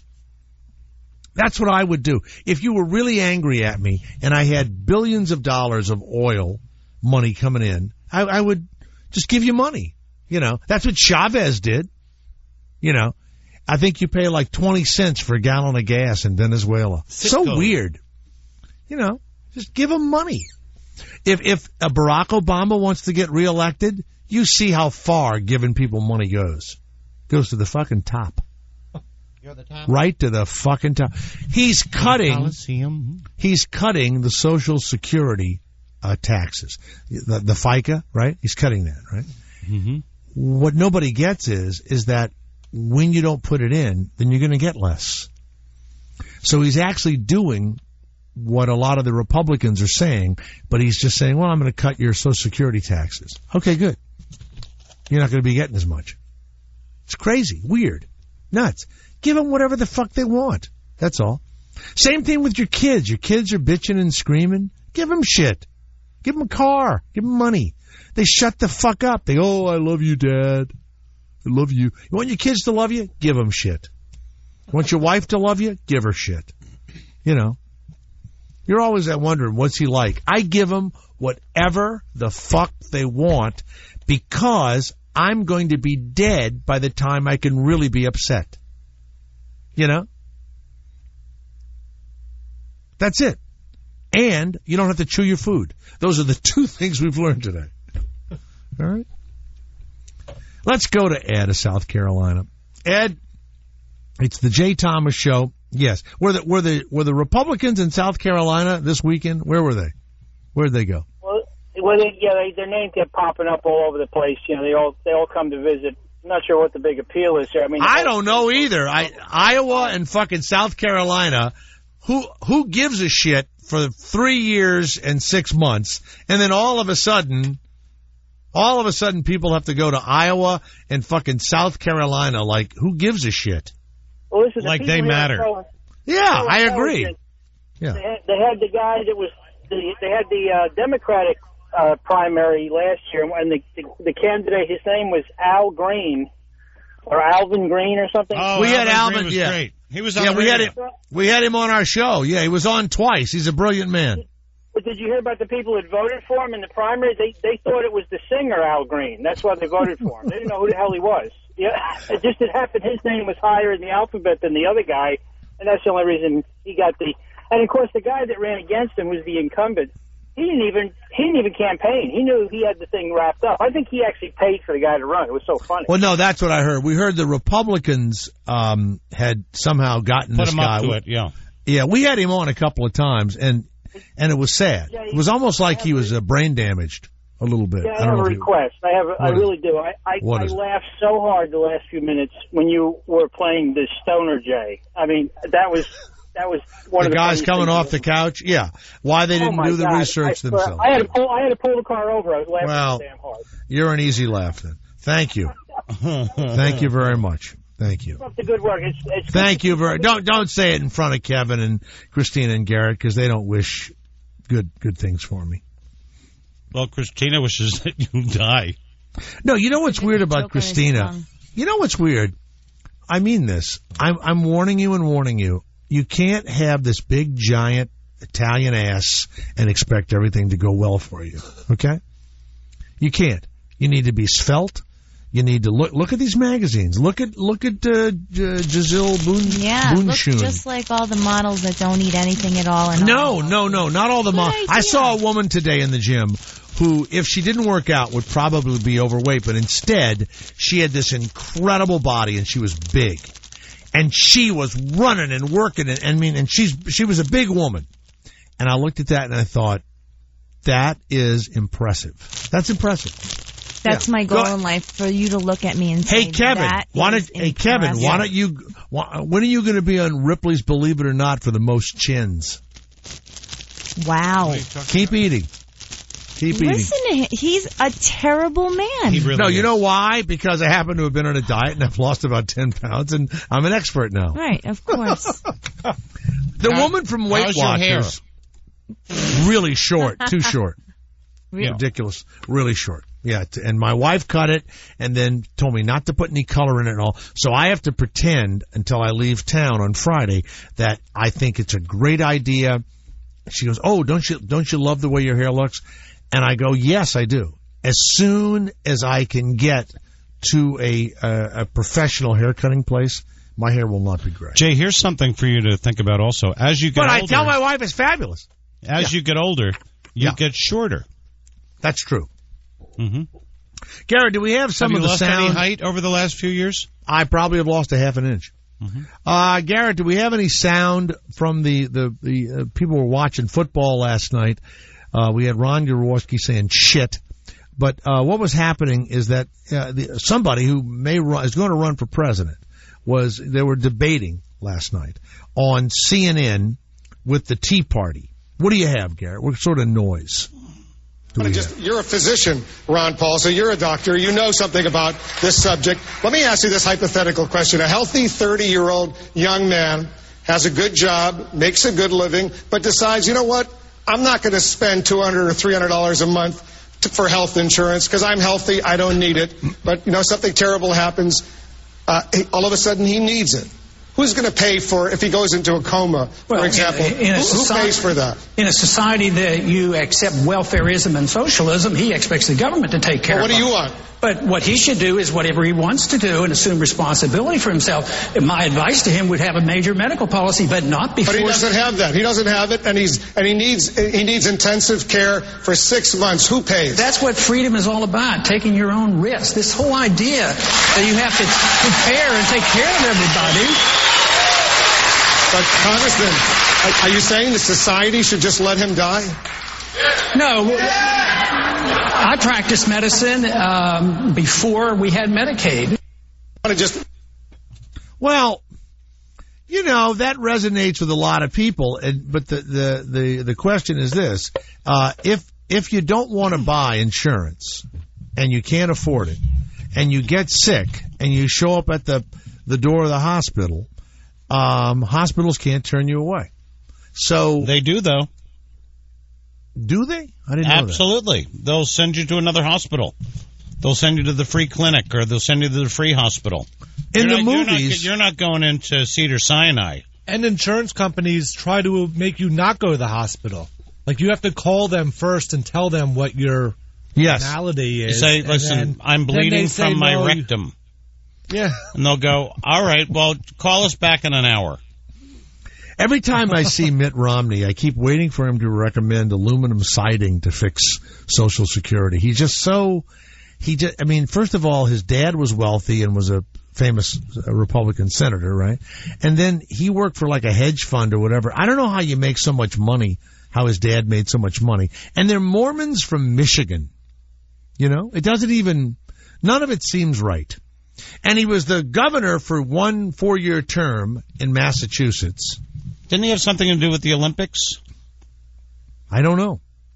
I think he did. I think he ran the Olympics in And LA. Rick Perry was calling Social Security a Ponzi scheme, and Michelle Bachmann called Medicare three-card Monty. What are they doing? What are they doing? It's like they don't. So they don't want anybody to be covered by the government. Okay. Garrett, did you find the retarded line on the Today Show from Bachmann? She just says that a woman claims her daughter became retarded from the vaccinations. Thank you. Yeah. From taking the cervical cancer vaccination? Yeah. A woman claims her daughter became retarded after she got the vaccination. Yes. So she was fine before she went in, and now she's retarded. Didn't this happen to another girl? She couldn't walk or something? She was like, the only way that she could walk is backwards. Well, what's that? She can only walk backwards. This happened a couple of years ago. That was an Asian woman. Yeah. And then they made a hole. They gave her a vaccination and for cervical cancer, and she walks back. No, not for cervical cancer, but she had a vaccination, and before that she was totally fine, and after that she couldn't walk anymore. What I thought was great last night is that Anderson Cooper won Miss Congeniality. Flu shot. Mm-hmm. Yeah, the flu shot. Thought that was nice. Where Now, was this is Anderson? a story of an amazingly beautiful young woman. She was training to be a pro football cheerleader, and she got a flu shot. She says that shot has destroyed her chances of happiness. We told you about her story last time. Now, Les Trent is with this woman for a first-hand look at what her life has become. All right. She's the beautiful cheerleader whose heartbreaking story is shocking the nation. Oh, my God. 25-year-old Desiree Jennings showed me how she can't walk without twisting, jerky movements. But she walks backwards normally. Doctors say she has a rare 1 in a million neurological disorder that was triggered 10 days after she got a seasonal flu shot. Wow. Started with me not being able to eat without passing out. You couldn't eat without passing out. I visited Desiree and her husband Brendan at their home in Ashburn, Virginia, to see what their daily life is like. She has to go up and down stairs backwards because something as simple as walking forward can be dangerous. And here's the unusual part about the disorder. Take a look at this. Really? Desiree can run just fine. It's only when she stops. You see, that's where the spasms start. Now, you can walk backwards, though, and it'll make it better, right? Oh, my. Look. She runs with a normal stride. And as I ran with her, she even spoke normally. And now you can talk. Yeah, it's weird. It fixes as soon as I start running. I mean, you Oh, my God. This is insane. You sound amazing. And then you stop, and that's what happens. Desiree got a flu shot on August 23rd. 10 days later, she came down with what doctors have diagnosed as dystonia, This is a horrible. rare neurological disorder. Dystonia? Her jerking and twisting are the result of uncontrollable cannot be muscle real. contractions. This cannot be There real. is no known cure. I do not believe this. Yes. This is home video of Desiree as a beautiful bride when she married Brendan 2 years ago. And this is a photo when she was training to be a cheerleader for the Washington Redskins. Doctors say what happened to Desiree should discourage people from getting flu shots. But here's what the woman who's on the wrong side of being 1 in a million says. Running has to be a relief. The only thing I have left. The only thing you have left. That is the worst story But did she I've get ever it? seen in my life. By the way, they're blaming that on Rex Grossman also, Garrett. I don't know if you know that or But not. did she get the flu or not? I don't know. Let's go to Raphael of Washington State. Raphael, the woman got a flu shot. She has dystonia. When she runs, she speaks normally, and she can walk backwards, and she can talk, and she lives in Ashburn, Virginia. Raphael, do you believe one minute of that report? No. You have to look at it on YouTube. It is so it's a disturbing. Hoax. They went and interviewed her a couple years later. On It has to be a hoax. Hard copy. Yeah. And she was talking she was acting perfectly normal. Mm-hmm. They linked her to a doctor who was trying to write an anti-vaccine book, which we all know is bullshit. But nobody can act like she was acting. No, she was acting. Really? And during the next interview, this is on YouTube because it was on TV, and they interviewed her, and in the middle of the interview, she starts speaking in a British accent all of a sudden. And she's just crazy, and she got linked up with some doctor who's trying to make a quick buck off the anti-vaccine scares. It's crazy.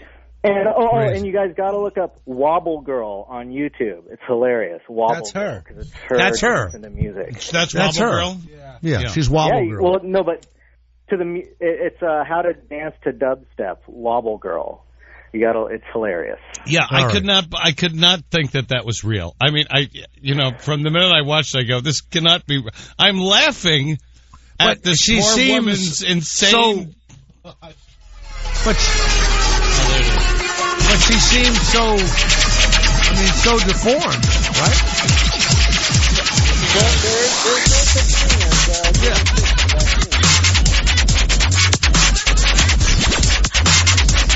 Well, the music alone makes her sound deformed also, Garrett. All right. Thank you, Raphael of Washington State, everybody. Wow. 5,153,341 views. So we started talking about the debate. Wow. This morning, Governor Tim, is it Pawlenty? Is that how it says his name? Paul the Zinzi. former governor. Pawlenty. He was in the race for 30 days. He pulled out. He threw all of his support behind Mitt Romney yesterday, giving Mitt the all-important who gives a shit vote. I mean, who cares that this guy did? And Perry is mad at him for doing that. You know. Yeah, I'm mad. Madder than a Texan on a hot day in Dallas. With a hot poker up my ass. So the president was giving a speech the other night, and you see Joe Biden, and you see John Boehner, whatever his name is. John Boehner? Him. You'll find out what they really talked about in a few minutes. But we have an incredible guest that's for Kristina from Palito's Pizza. Stay where you are. The monster pizza eating contest. Do we have the winners? Do we have the owners? What do we have? We got everyone. We got them all. Stay where you are. Hey, pizza. Well, I got a chick I really dig. I'm gonna love her all of my life. I'm gonna take her home and marry her and keep her for... You can win $500 cash over at Palito's Pizza. Where are they located? Where's Palito's? There's 4 different ones in all of Wisconsin. Wow. Let's go to Kevin Palito. Kevin, welcome to the Jay Thomas Show. Kevin Meaney is also with us. Hello, Kevin. How you doing? Good, man. Hello, Kevin. So, Kevin, what's the deal for folks? What town are you in Wisconsin? We're at Stevens Point, Wisconsin. What's it again? Stevens Point. Stevens Point. With a PH? With a P, yep. Yeah. PH. Yep. And where is that? How close is that to Green Bay? That's about an hour and a half. We're right in the center of the state. Wow. And so you will pay $500, and what is it the person has to eat? What is the... It's a 12-pound, 28-inch pizza with pepperoni and sausage on it. How long do you have? You have 1 hour.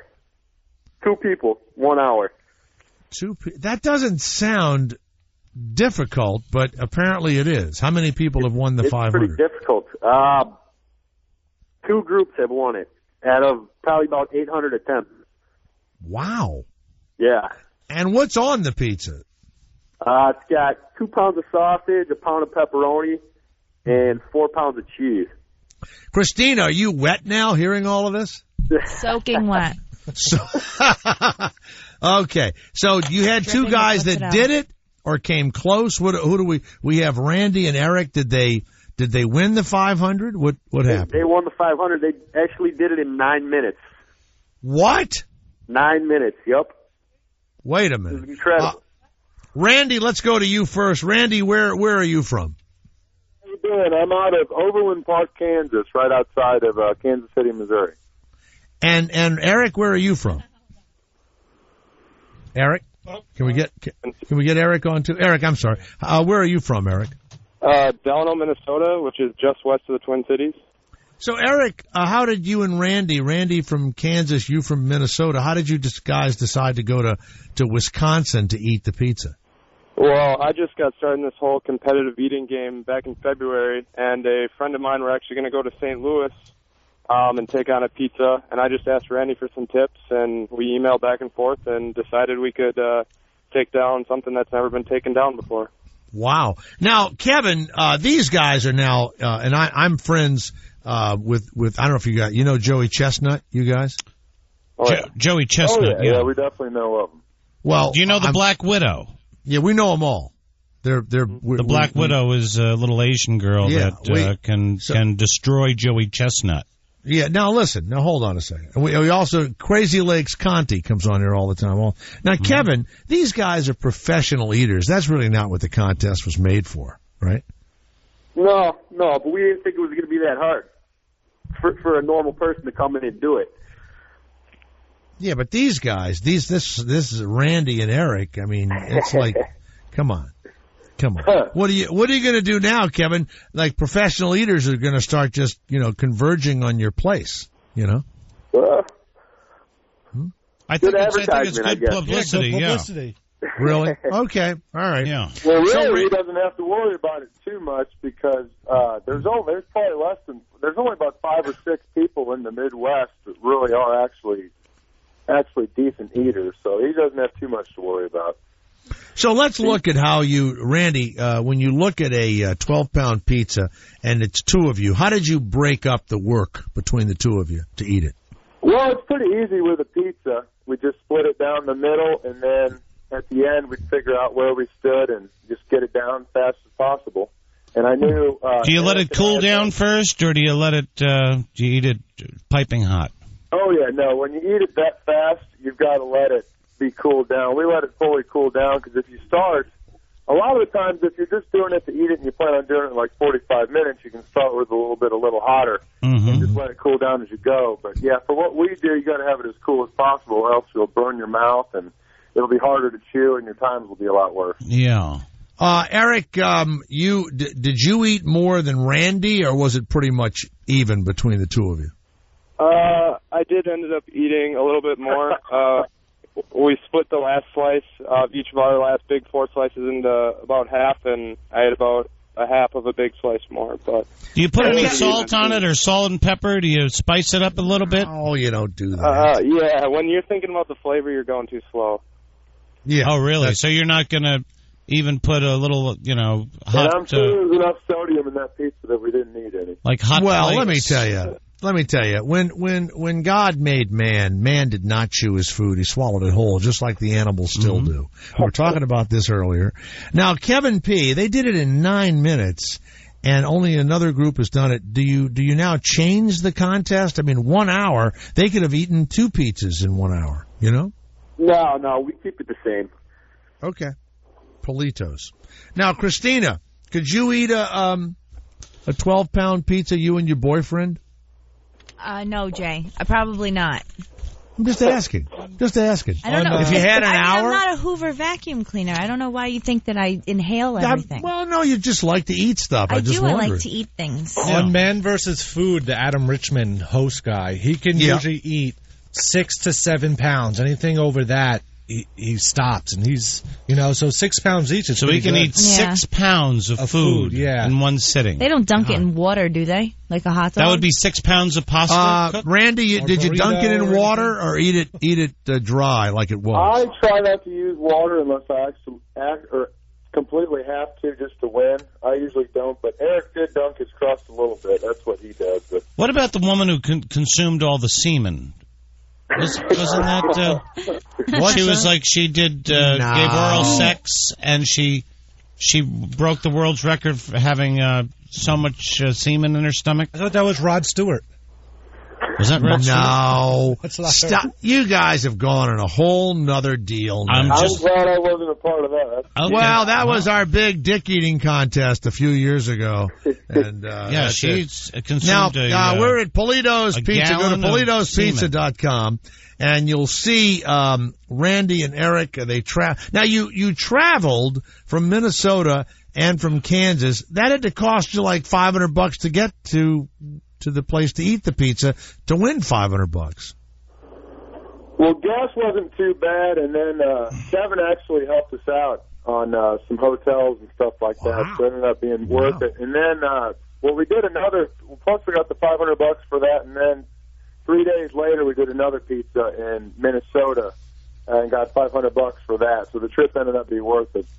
So you guys are up and comers as team eaters? Is that what we're looking at? Nice. Well, we definitely hope to meet up again, yeah. Yeah. I think, we'll take on any Midwest challenge, and pretty confidently, too, so. Wow. All right. Or, hell, if somebody what about hot stuff? we'll go about anywhere. Yeah. Would you do a wing challenge if it's super hot? Can you handle that? I've done 4 or 5. Go ahead, Eric.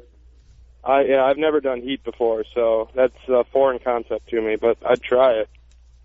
All right. Well, Christina's family owns like an Italian restaurant pizza joint. You need to talk to your mom and dad about having we ought to have a contest, Crazy Legs Conti in there. I'm not kidding idea. you. It's a great idea. They do comedy there. You could do like a celebrity, what celebrity could eat the most pizza? Eric, here's something. Here's something Jay we Thomas. asked. We could have Jay in the window. We asked and everybody. He could eat. What was that? Garlic nuts. What was that first dump like after you ate the big giant pizza? What was that first dump like? Toilet clogger. I mean, pretty good description for it. Total clogger. A girth on how big was? Did you photograph it? Was it like a Coke can? Randy, did you put it on Rate My Poo? Did you put it on that website? I definitely have never done that. Okay, we ought to. Like that's All right. a sick thing to do. How dare you? PalidosPizza.com. They're in Wisconsin at Stevens Point. Kevin, thanks. Randy and Eric, good luck in your Anytime, burgeoning Jay. career as professionals. You're very welcome. Thank you. Yeah, you came on the show. Wow, that was unbelievable. Yeah, that was great. That was unbelievable. Yeah, thanks for having me on. But they ate it in 9 minutes. That's like weird. It's like, I mean, God, they're like, you know what, Garrett? They're like up and comers. You know, we ought to get in their corner early. You know what I mean? Yeah, we should invest in them. Just be their pals. You know, well, they're going to go on to be when it starts to happen leaders. for them. And you then know? what? You know, with their buddies. Look at Joey Chestnut. Everybody knows Joey Chestnut's name throughout this country and most of the English-speaking countries. Name one of his friends. I'm Joey one of Chestnut? his friends. Yeah. Nathan. Nathan Lane. Nathan Detroit. Nathan's Hot Dogs. Nathan's Let's go to Eric of New York. Hello, Eric. It's Jay Hello, Thomas. Eric. Kevin Meaney here, co-hosting. Hello, guys. Hello, guys. How you doing? Yeah, go ahead. Just wondering, Jay, if you were able to get my cigars I sent in a couple weeks ago. Garrett, did you get the cigars in the building at 1221 Avenue of the Americas? Oh, no, they didn't show up. Did you send it to... That's too bad. You're a liar. No, they're here. We got them. We got them, and I'm going to smoke them. I'm going to smoke. I'm going to be there next. I'm going to be there next week. What's so special about these cigars? Well, I just wanted to share two of my. You said you like Romeos, and I do too. But I sent you a Punch and a Padilla 68, two of my other favorites. Wow! So, and how much are these cigars? I wasn't sure if you had been to New York yet or not, so I was just checking in. And no, I'll be there next week, and I will smoke them, and we'll think of you, Eric. Do you want a cockpick of Jay? Are you in New York City? Are you in New York Jay, City? send him a cockpick. I'm as far away from New York City as you can get and still be in New York. I'm in Jamestown, New York. Oh, wow. That's you know what, Garrett? It's so unfortunate that Eric won't be able to join us for a smoke. Too bad. It'll only take you like 12 hours to drive down here from Jamestown. Yeah, we don't need that. You know what? You don't want to. That's too far away. I've been to the Lucy Museum. Prices are so high. We'll enjoy it without you. Have you ever been to the Lucy Museum? Thank you. That's enough. Thank you so much. All right. Great. See you later. Bye-bye. Glenn Beck is taking his conservative commentary to the web this coming Monday. Ooh.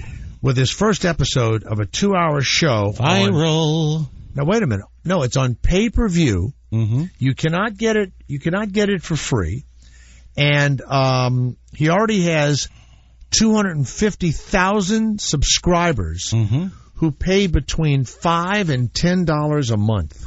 That's unbelievable. Yeah. I was saying this the other day. I don't know why people do these podcasts and for free. All of the.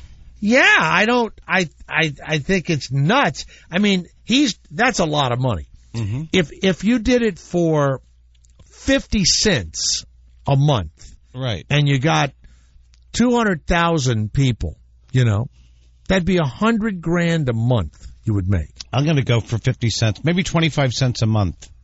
It's unbelievable. 10 cents a dance.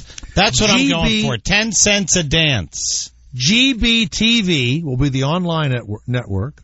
Mm-hmm. There is an analyst who says that Beck could generate $27 million in subscriptions within 1 year.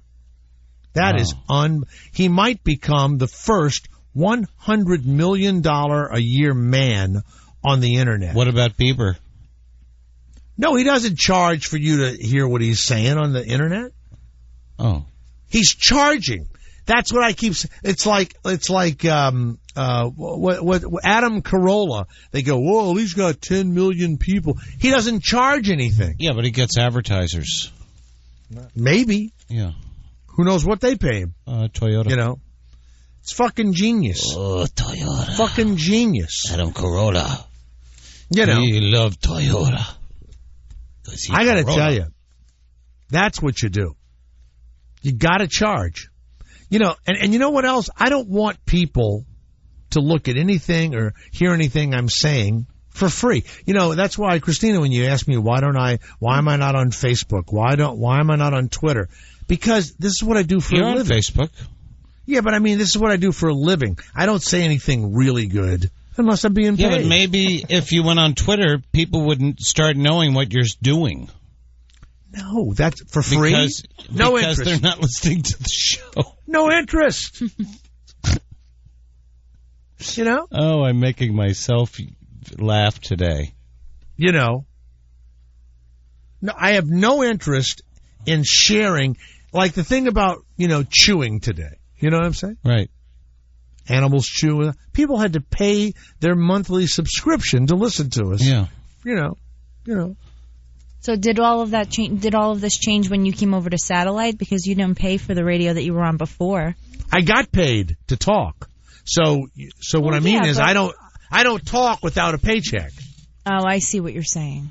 Yeah, like people go, well, paycheck, how come you're talking. not telling us what you want to hear? If you were paying me a penny a post or something like that, I'd be all over the fucking Facebook. Yeah. Are you kidding? I would, in my bed, 8 hours a day, tweeting. So you'd have 10 cents at the end of the day if you did 10 posts. It wouldn't be 10 cents. It would be a penny a post, you said. I don't know. It'd be more than that. So you did 10 posts for a penny. That'd be 10 cents.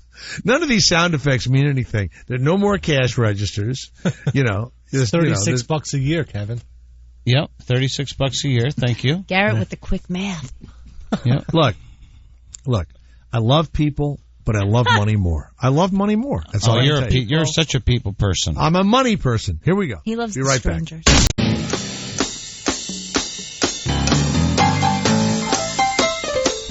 Well, ESPN.com has had to go in to its fantasy football network, Garrett, and remove fantasy football names because they found a plethora of names that were offensive to Jewish people.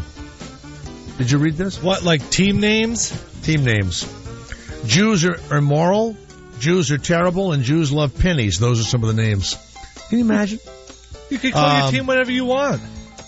The Kansas City Big Fat Noses was taken off. The Hebrews was taken off. Where's he? The San Diego Money Chargers, right? The New Orleans Horned Devils. When I start making love, I don't just make love, I be stroking. We played Clarence Carter yesterday, Patches, and this is another one of his great songs called Stroke It. I stroke it to the east, and I stroke it to the west. I stroke it to the woman that I love the best. I be stroking. Let me ask you something. What? What time of the day do you like to make love? Uh-oh. Have you ever made love just before breakfast? Oh, yeah. Have you ever made love while you watch the Late Late Show? Oh, yes. Yeah. Yeah. Let me ask you this. What? Tell me, baby. Have you ever made love on a couch? Ow! On a couch. You ever made love on a poach? Have you ever made love on a poach? On the back seat of a car? Oh, sure. Hamburger. I remember one time I made love on the back seat of a car. Yeah. And the police came and shined his light on. Try to get that blood out. Can you imagine this is a song? I be stroking. I stroked it. I stroked it. Stroke it to the left. Yeah. Clarence Carter. Stroking it. By the way, I mentioned it briefly, but behind President Barack Obama the other night, John Boner from Ohio was there, and he was, I thought, darker than the president after playing, I don't know how many holes of golf he played. And then there was, old, hoodhead, Joe Biden, who had the hood lifted on his brain. He was never the same. Oh, yeah, he had the aneurysm. And then they opened him up. But so Joe Biden... You never really recover after an aneurysm. No, you don't. Say crazy things. Joe Biden turned to John Boner and he said, we got a lot of work to do, meaning the Congress. And the microphones are on. And so here we are in this horrifying deficit and this battle between the two parties and the whole thing. And then this is the actual conversation that was had behind the president before the speech the other night. Go ahead. Where's the gate, man? Where's the gate? How are you? How are you, pal? I'm all right. Well, we got a heck of a lot of work, man. I played a little golf in August. God, and I was at a Dismal River Golf Club out in Sand Hills, Nebraska. It's the middle of nowhere. Yeah. It's one of the hardest golf courses you ever want to see. Sand Hills and Dismal. 7 birdies, 5 bogeys. And shoot 2 under. So we have lunch. So we have lunch, sitting around for about an hour, and I thought, hey, why don't we go play 9 more holes? 6 pars, 3 birdies, and I missed a 4-foot straight-in birdie on the last hole. Whoa! Oh, so the next day I go to Sand Hills, I shoot 86. I could not hit a bogey ass to the stage the way I'm playing. Oh, I had guessed. One day I play great, next day I play awful. Okay, get rid of it. This is the round of the decade. Unbelievable. What assholes. What? And then Biden had to pretend, he was listening to the guy's golf story. Who gives a shit? They really I are. shoot in the low 80s. Oh yeah? Yeah, if it gets any warmer, I don't play. Why do you do these fucking 500-year-old fucking jokes? Well, there's people out there, I just flew in today. I know, but boy, my arm's tired. I know you're kidding, but what's sad is it's probably what's held you back. You need a modernization. Jay, you need a modernization. I am so on top of my game right now. You are? Yeah. I'm going out to San Francisco to work at the Can Bar Performing Arts Center this Saturday night. Can Bar is the name of it? Can Bar Performing Arts Center in Marin County. Like CANBAR, Can Bar. Boy, I wish I was in that. I wish I was in that neighborhood. It's Can Bar? Performing Arts Center. That's fabulous. It's not a comedy club. Performing arts. Is there an elderly hostel nearby? One of those elder hostels? I'll be staying. Actually, they'll be driving me there in an ambulette. And then they wheel me right into the stage, and then I stand up and I do my show, and then they wheel me back out. Levi Johnston is writing a book. I love him, by the way. About cutest Bristol guy ever. Palin. About Bristol Palin. Christine, do you think he's cute? Yeah, especially because he dissed Bristol. That brings. Well, wait. I think he's so cute, though. He said that Bristol Palin was angry that her mother was pregnant, so she wanted to get pregnant too. Oh, good for her. I mean, these people are such backwoods fucking rednecks. Johnston will say that when Bristol found out her mother was expecting, she hurried up and wanted to get pregnant and said to him, "Come on, let's get pregnant like my mom." I swear to God. Wouldn't that make your penis go soft immediately? No, not if you live in Alaska in a town of pregnant like my 2,000. mom. The name of the book is Deer in the Headlights. Mm-hmm. It's coming out next Tuesday, I think. Now, Bristol Palin's book was released in June called Not Afraid of Life, My Journey So Far. So much so she says that she lost her virginity to Johnston on a camping trip when she got drunk on wine coolers. Mm-hmm. Johnston says that's not true. He was not there. He says they did camp with friends, but it was well after that they had sex, and in fact, she was sexually active, and she made it out like she had to be drunk before she did anything. He says alcohol was not involved. Wow. Levi doesn't need that. He doesn't need any help. He says he was too dumb to use protection while dating Bristol. Mm-hmm. She knew what she wanted, and what she wanted was a baby. Having my baby. By the way, this is not only the first book he's ever written. It's the first book he's ever read. By the way, he claims he's never read a book before. Unbelievable. This comes from Starbuckley. Starbuckley? Only have heard your show on Friday mornings at Sirius 101. Oh, that's the Howard channel. Yeah. Wow. Listen to you. Didn't know you had a show in the afternoon. Garrett, I got to say more about myself in the afternoon.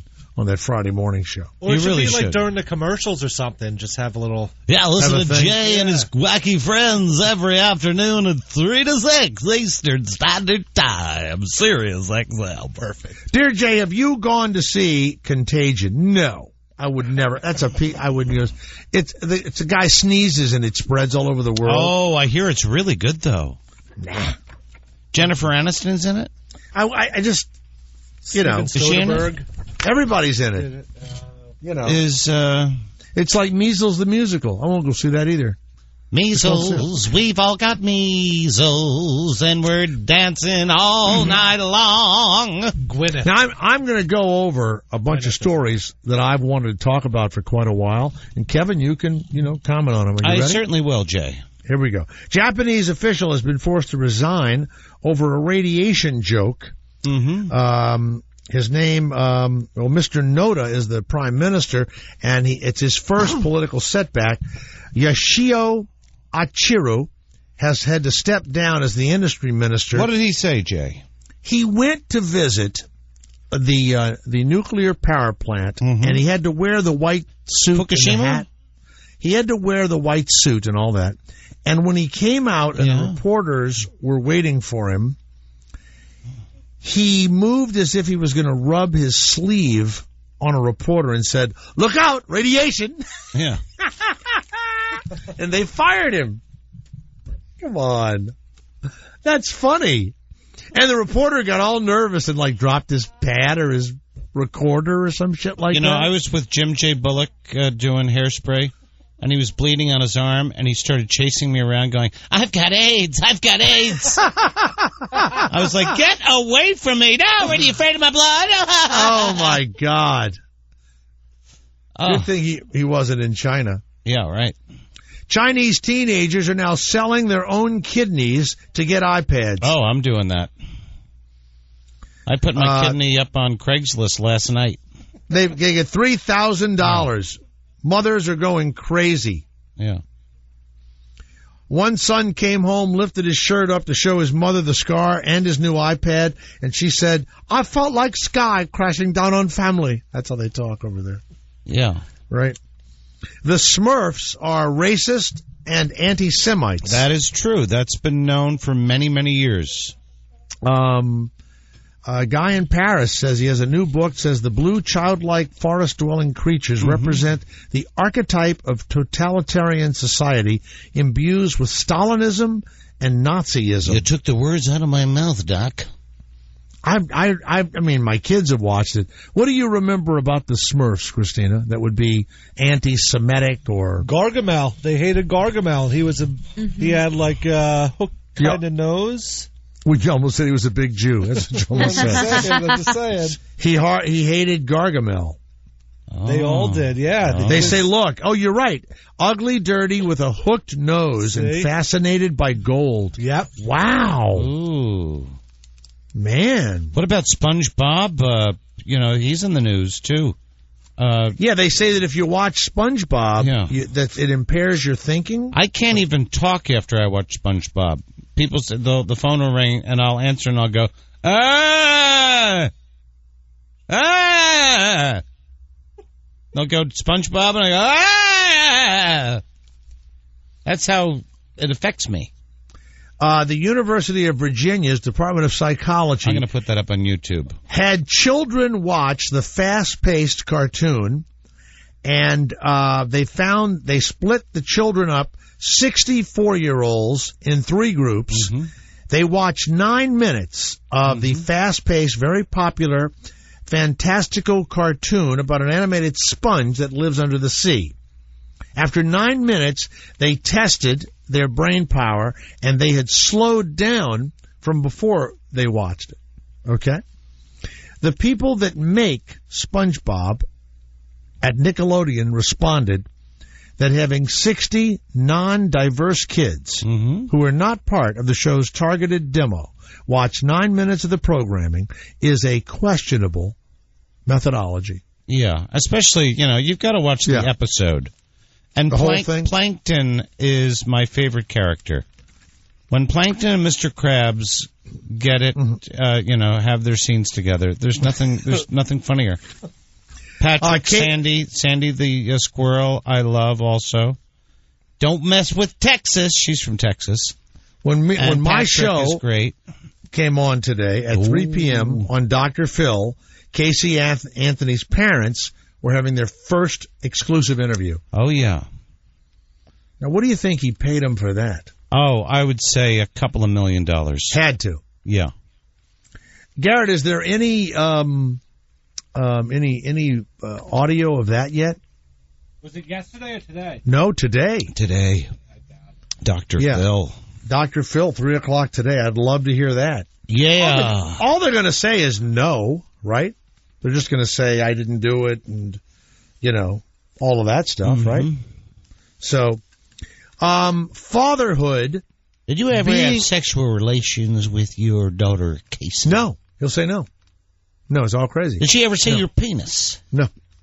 Undercarriage? Now, why pay $2 million for that? No. They have a crazy daughter. Now, you watch the trial. Why is it that people think they're bad people? I don't quite understand. Oh, they are horrible. They are? Yeah. Why? I watched the whole trial. No, but why are they bad people? I don't believe George Anthony. I believe that he's hiding something. And then that there's something that went on in that house between him and his daughter, Casey. And but we're just saying that. Arrested her? I don't know if that was it. There was something. I wouldn't doubt it. But wait a minute now. Why isn't it that you just had a kid and the kid's fucking batshit nuts? Sometimes you have a bad kid. She just looks like a bad kid. There are no bad kids. There were bad parents. Look, you grew up in the era of the bad seed, Jay. I think Casey Anthony's family might have been strict or whatever they were, but she's just batshit nuts. That's all. And sometimes you have to. It's like a dog or an animal. See her you have naked? To put down. No, the woman that I'm turned on by is the girl Knox from Italy. Garrett, that's who you need to get into. Oh, Amanda Knox. Oh my God. Yeah. I was watching a little bit of that trial. Yeah, oh my God. Stromboni right in that, huh? They say they were all having sex together. And doing all kinds of wild shit over there. Yeah. And they got this guy in there that they didn't know, and he's from, I don't know where, Jakarta or Tunisia or something, and he killed the woman, the other woman, but apparently they were all doing it he together. He killed the guy, her boyfriend. No, he killed the girl. This guy they met killed the chick he was having sex with. Well, what about Amanda Knox's boyfriend? He's dead. Right? No. No, he didn't. So it was a lesbian thing? No, they were all having sex, like 4 or 5 of them were having sex. And this girl ends up dead. They wake up the next morning and she's dead. Did you ever have a three-way, Jay? Yeah, but I would pretend I was taking the drugs, but I would never take them. I'd never be loaded. I've had everything, but I would pretend. Jay, did you see that story about the weatherman woke up with a naked corpse next to him? Oh, yeah. Oh, I love that story. Yeah, it's a good one. With the dog collar on? Yeah, he was having gay sex. The guy whose house they were at has testified against him as if he had nothing to do with it. The weatherman remembers nothing. And the guy whose house it was at said, I remember everything. What was the weather like that night? They came in, they were loaded, and the next thing you know, he was dead. So the guy could have done the killing, who owns the house. Oh. But since he's, lucid. Yeah. So he's testified against the weatherman and makes it look like the weatherman killed the guy. That's what it looks like. No, they said there was blood in the bottom of the hot tub. Yeah, from all of it. From fatherhood cuts testosterone. When you're a really good dad and you do all that parenting, you'll bake a pie. You read Goodnight Moon. Mm-hmm. Goodnight 300 or 400 times. Experts say read it again. The implications for understanding the biology of fatherhood: you lower your hormones. You have more issues with. Listen to this one. More men with children have prostate cancer than single men. Mm-hmm. That's because they don't masturbate. I'm telling you. And you have American males have been brainwashed to believe that lower testosterone means that maybe you're a wimp. Well, it is true. But if you do all of that kissing and hugging and being a good dad, your testosterone goes down. That's why you should treat your kids like shit, and your balls will stay full of cum. And be negative. And be negative. Full of cum. Let's go to Alex, who gave us gavel to gavel. Oh, right. Reporting. Hello, Alex. How you doing? Alex, welcome back to the show. What kind of money do you think Casey Anthony's mom and dad got for the Dr. Phil interview? Well, Dr. Phil, as awful as he is, right from the opening of the show, said no money paid to them. In the future, when their charitable foundation is set up, Dr. Phil will make a contribution to it that they cannot touch. So. Oh, I don't believe it. Of course not. That Dr. Phil is awful. Yeah. But that Dr. Phil's awful. Yeah. Now, wait a minute. I was on Dr. Phil with my son. Why do you say he's awful? I find him to... Did you wife get paid, Jay, to go on Dr. Phil? Yes, I did. Yes, you did. I got 10 grand. 10 grand. I got 10 grand. Yeah. He would promo that something was exciting going to happen after the commercial break. And then you'd come on and see the exciting thing, and it was nothing. It was flat. It wasn't exciting at all. Did he ask the dad if he had diddled his daughter? He did it so politely that, the only new thing that came out was the mother revealed that Casey had grand mal seizures. Oh, I heard this a while ago. That didn't start until after the baby was born.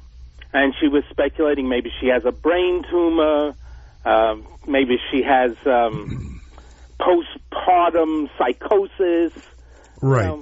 That kind of nonsense came into it. It's nonsense. Postpartum psychosis is nonsense. Yes, it is. It is not. It's not nonsense. It is nonsense. It's not. People get it and they're completely fucked up. Well, I think we can all agree there's something wrong with her. She's not all there. Although she apparently has hooked a rich boyfriend, which is not surprising. Oh, definitely a guy. Guys, listen, there is somebody out there, and women for men, no matter how horrible you are, somebody will fuck you. It is amazing to me. It is. What about the fattest woman in the world right now? Have you seen her? We had this woman on. Now, Garrett, she was trying to get to 1,000 pounds. Yeah, right? that's the one. And now, Donna Simpson? Now there's a blog. Christina, did you send me the blog that said she's going in another direction or something? I don't. She got a divorce and now is trying to be healthy and lose the weight. Oh, good for her. And it was her husband apparently that wanted her to stay big and fat. But she was making like $90,000 a year off her website. Oh, wow. Really? Well, no, she did sex stuff. No. She would just... Yeah, she did. Oh, yeah, she did. She sat on guys' heads and shit. Yeah, but she wasn't... Alex, you ever had a big old fat woman sit on your head? No, but I know the woman you're talking about. She did some type of semi-suffocation to guys. Oh, yes. Surrounded by fat. There you go. We've all been with fat chicks, but, you do that. I haven't. Well, congratulations. They have an odor to them, and they have hair, and I don't like that.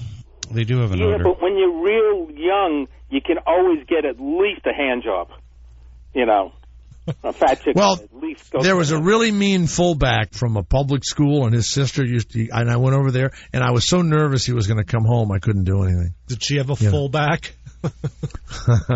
They accused him of fucking a chicken. That's all I remember. I don't even know why. And then during the big game we played him, he intercepted the ball. I was running over to try and tackle him, and I literally woke up on the bench. I was out like a light. I was gone. His first name was Boogie. I can't say his last name on the air because, people have been calling me on that. So nothing happened. The Dr. Phil interview with Casey Anthony's mother and father, meaningless. George and... Unless they're saving the better part for part 2 tomorrow. Okay. What happened today was George is, like I've always said, slimy, doesn't really give straight answers. Yeah, he is slimy. Anything. Yeah, he never says anything definitive, He's always kind of just getting around the answer. He's an ex-cop. That's he is policeman. clearly lying when he talks about what his gambling losses were. They have to be much bigger than what he admitted to. Wow. And things about the girl, Casey, was against him being allowed to move back into the house. He had moved out of the house and then tried to weasel his way back in. And that made a lot of friction between those. Well, he's a very handsome man. George Anthony? Very handsome. Oh, no, he's not. I think he is. You don't think he's not a good-looking guy? Oh, no. With the gray hair, that guy? No. They showed an older picture of him. He had the gray hair and a... Christina, that's why I went completely gray, because of George Anthony. And Bernie Madoff. Both of them. I wear a baseball cap now. Yeah. Yeah. Well, Alex, you're meaningless today. There's another trial. What about the gay kid who was gunned down in Ventura County, and they've kind of let the kid go, and they're going to retry him, but, you see, it ought to be manslaughter, right? And they keep trying to get the kid to, they want to go to jail for life. And now they're saying his father punched him in the face when he cried and all that shit, It's that they try and get him for too much, If they go to jail for 15 years, that's plenty, right? But they want to get him for life. He brought a gun to school, blew a kid's head off, okay? Because he was gay. Well, and the kid put it in his face all the time. So now they're saying that it was aggravated, whatever the fuck, But you just had the West Memphis 3 get out of jail. One of them on death row. But they were innocent. Absolutely. Absolutely innocent. And just because they listened to Metallica and wore Metallica T-shirts, that was the basic evidence against them. But wait a minute. One of them confessed. I don't get this. They all confessed. They all said that they had to do a plea bargain and said that they were guilty. And then once they said they were guilty, they let them out. That's ridiculous. They had to do that. It was some kind of weird procedural... The Jacobs plea. The Jacobs plea, right. The Jacobs plea, we can do ridiculous. That. You're guilty and you get out. You have to say you did it, but you can now go out and say you're innocent. But in front of the judge... That's like marriage. You have to sometimes say you did something. Yeah, I touched to get myself. out of real trouble. It's like, bless me, Father, for I've sinned. I touched myself inappropriately. Impurely. Impurely. Oh, son, what did you do? In San Diego, which they now ruled that very pretty girl committed suicide from the balcony. And they found out that the little boy dies in this rich guy's house, and his gorgeous girlfriend was watching him. The boy dies. The father calls the girlfriend, says, he died. She ties her hands behind her back and then hangs herself. And what they proved is that she did that so that she didn't stop herself from dying. Mm-hmm. How weird is that? And she was Asian, wasn't she? Yes, she was. Video. And she was an Asian magician. She could tie her hands behind her back. I could do that. I Crazy. can do anything. And the little boy was sliding down the banister and fell, and she took responsibility. Asians overreact to a lot of things. Yeah. You ever see them on TV wailing sometimes? Oh! And they also wail in the Middle East. A lot of wailing. All right, Alex, thank you. Gavel to gavel. Keep us posted. If you missed the Dr. Phil, don't worry about it. You weren't missing much. Wait a minute. Here's one from Coos Bay, Oregon. Abandoned Oregon man has been sentenced to life in prison for shooting his wife in the head while she played a computer game. He was angry at Kelly Twiggs before shooting her at close range. All she did was play computers, and he just blew her fucking brains out at the computer board. At the motherboard. At the motherboard. Blood everywhere. At the motherfucking board. Send it right to Nancy Grace. All right. Thank you, Alex. Okay, have a good day. Do you want me to issue you a warrant? A Quebec man has deposited a 20-ton boulder in the driveway of his ex-wife. Danny Lavirere said that his ex-wife often complained that he didn't give her a big rock. We got to get him on the Good for him. He's got to pay for the removal of the rock, and it cracked the concrete in the driveway. Totally worth it. Absolutely, totally worth it. You know? Oh, look what this nut has done again. Oh, God. Italian friars are praying that thieves that stole Bibles from their church be stricken with a plague of diarrhea.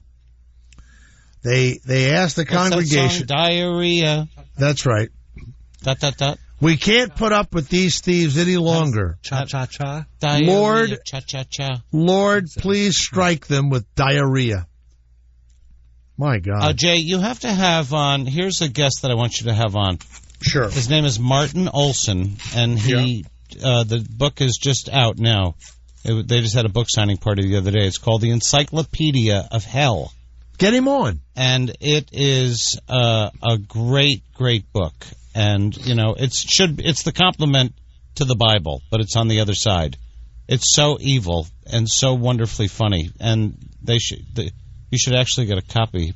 I want you to have him on. And he's the funniest guy in the world. John Goldfinch, a British man, was fishing off of a beach, and all of a sudden he felt a huge tug on his board. Yeah. You know what he pulled up? A scuba diver that he had hooked in the balls. Oh, I thought it was the leg, the prosthetic leg. No, he hooked him right in the crotch. Oh. The diver's girlfriend said the man helped him remove his tackle from my boyfriend's tackle. I would have helped him. I would have definitely. You would have done the same thing, Jay. Hooked him in the balls. You would have definitely taken that hook out of his ball sack. Christina, you're going to love this one. The King and Queen of Sweden. I would have been more gentle than you, though. Go into a restaurant in Germany, and the owner, Nadine Schnellenberger, told them there was no room for them. There's no room for you. And then finally they were told that it's King Carl Gustav and Queen Sylvia, and the woman said, well, how am I supposed to recognize them without their crowns and their scepters? How do I recognize them without crowns and scepters? How would I do it? Oh! Las Vegas, Nevada, the Aria Resort and Casino warning guests that stayed there in late June and through July 4th they may have been exposed to the bacteria that causes Legionnaire's disease. Dum dum. Bum bum bum bum. Stephanie Bethel of the Southern Nevada Health District said that the 6 cases have been reported among those guests. Now, do you know the Area Resort and Casino? I do. Yes, I clean the rooms there, Jay. Now, Garrett, I'll bet you can get a deal there, $29 a night, don't you think? Yeah. Little Legionnaire's disease. I think they're Legionnaire's It's only a disease. warning. We don't know if they actually have it. Okay? What does only that a do? warning. Eat your skin or something? No, you get very ill and you die. It's attacks your undercarriage. San Jose, California, police are looking for pedestrians and motorists who grabbed bags of marijuana that spilled onto the road from a truck that had crashed. I heard about this, yeah. Police say people swooped in from nowhere, grabbed most of the pot after the driver ran off. When officers arrived, they found a few bags just laying around with the remains and a loaded handgun in the truck. They're asking pedestrians and motorists who grabbed bags to return them to the police immediately. Yeah, and we should also mention, Jay, that if anybody did pick up any of the bags of marijuana, to please bring them to the police department now. Thank you. 2 Northern California men are charged with misdemeanors for they sold the lost iPhone 4 prototype that they found in a bar. They sold it on Craigslist. Brian Hogan entered no guilty pleas yesterday on behalf of the 2 men who didn't attend. The iPhone prototype was left at a bar. I found them. And they realized what it was, and then they went to a competing company and tried to sell it. Motherfucking iPhone 4. For $5,000. So there's a guy that worked at Apple, and he had the iPhone prototype, got so drunk he left it in a bar. Don't believe it. Lips that touch liquor What do you shall mean you never don't touch believe mine. I think it's a publicity stunt. Right. Because it happened again for the new iPhone that's coming out. Some guy in Germany left it in a bar, and they found it. And every phone has a lock key. You can't do anything with it unless you know the key. You could you could use my phone. I don't have a lock key. You think Steve Jobs is doing that kind of stuff? Yeah. Warren Jeffs, the polygamous sect leader. How's he doing, Jay? He is he's on a hunger strike. Is he on an intravenous? Is he on an IV? They put him on he is fasting. Yeah. And they say he may die. They're doing everything to keep him alive. Right. And he says he's not fasting. It's just as he hasn't eaten any underage pussy in a while, Garrett. Oh. And he's very ill. Very thing. fucking ill. Oh, that is so horrible. I think that if you have been banging these, young girls, which is horrible. 13 years old, 14 that's been your life, that you would probably rather die than spend the rest of your life in prison not having that. Mm-hmm. Well, there's men in prison. Right. And he was also known to have homosexual experiences. All of it. And so now he's in jail. Yeah. I'd hang myself. Yeah. And I'd tie my hands to my balls. Mm-hmm. So that when they found me, I'd have my hands in the front of my... Just tie my like hands that kitty litter commercial. to my balls. Let's go to Al of Toronto. Al, it's Jay Thomas. What can you add to the leaving of the big rock in the ex-wife's driveway story? Is that a true story? I read it in the USA Today, but who knows? Yeah, it happened a couple of weeks ago, Jay, and you might want to really get the hold of this guy because he also happens to be the mayor of that town. He's the mayor, and he did. Well, that's not illegal, but it's pretty unethical. Well, he was ordered to move the rock and all. So the next election, it could go either way for him. I bet you a lot of men vote for him. That's what I'm thinking. He might not get the women's vote, but the men, they're all there. They're all there. Yeah. All right. Thank you, Al of Toronto. Right, I love this. It's like having reporters all over the world, Kevin. Mm-hmm. Yes, it is. Yeah. It really is, Jay. Let's go to Danny of Queens. I just woke up. Danny, are you the owner of the Lemon Ice King of Corona that Kristina fills up on every day? How you doing, Jay? No, I'm not good. the owner, but my family owns the place, and it's been around for like a million years, and I hear you talking about it like, what is it, sugar and water? I wanted to give you a call and ask you what it's all about. Well, I cannot wait to put one of your delicious lemon ices in my mouth. I can't wait. So when you come down next week, why don't we come down? We'll bring an assortment of flavors, and you can try it out. If you still don't we'll do it on the Kristina. Set it up. We'll do it on the air. Will you transfer the lemon ice with dry ice? Yes, we can, but I'll freeze it from the night before, so it'll be a solid brick. Give me some of the flavors before next week. Just give me a couple of flavors. Vanilla chip, coconut, lemon, cherry, rainbow, blueberry, peanut butter, coconut, pineapple, pistachio. Unbelievable, Garrett. I want you to get the president strawberry and the CEO to come down to have some lemon ices with us. Would you? My uncle and godfather, who's the owner of the lemon ice. Well, bring the uncle and the head of the mob. Do you have right a man? there in Danny. Oh, damn! You want $1 million idea?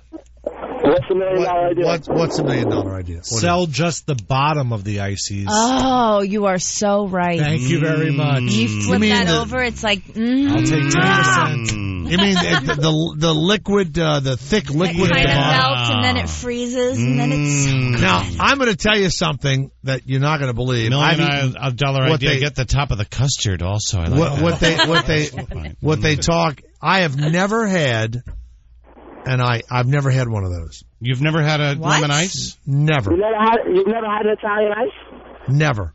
What do they have down in New Orleans, Jay, instead of snowballs? Telling me not to eat it if you've never had it. We have snowballs. I've never had Italian ice. They have snowballs in New Orleans. There's it's the same thing. completely different. It's the same. No, it isn't. It's the same garbage. Snowball is the most absolute garbage thing you could possibly have. That is just pure syrup, sugar, water, thrown into like a bucket of crappy ice. No, listen, the lemon ice that we make, the original lemon ice, it's a whole year process. We squeeze the lemons in the winter for about 2-3 months, and then when we make it in the summertime, that's when we're using pure lemon. About 80% and there's fruit in it. Not All right. everything. Danny, I have to tell you, I cherry can't has wait. real cherries in it. We will have the Lemon Ice King of Corona Queens on our show next week. I can't wait. Garrett, they love it when we have the live guest and the excitement. It's just unbelievable. It's going to be Unbelievable. very exciting. You'll make me Right. very happy. We need to have a contest and have a listener come up and enjoy the lemon ice with us, you know? I could just hear it now. Us tasting ices on the radio. Unbelievable. Unbelievable. Good for me. Danny, put him on hold. Set it all up. It's the Jay Thomas Show with Kevin Meaney. Stay where you are. I hung up with No, you didn't.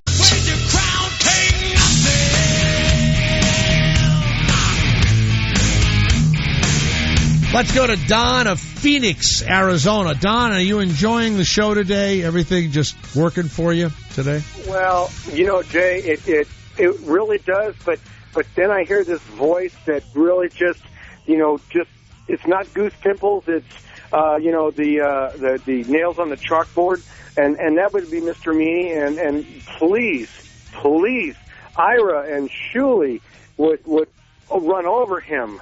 Please get rid of him. Oh, my God. For me. Kevin, it's the old jokes, Kevin. That's what it is. Who is that? What was being said? Don of Phoenix said Don of Phoenix. Ira and Shuley run over you because of the old jokes. Could we hang up on Don? No, you can't. Thank you. Yeah, we can. No, you come up. Yeah. No, you come up. You see how calm I played it? I mean, yeah. Obviously it angers me. But Don has got some issues, you know. My most fun is when he's probably gay. They used to say stuff about Rodney Conover, and here he is, and he would go like this. Yeah, well, you fuck your motherfucker.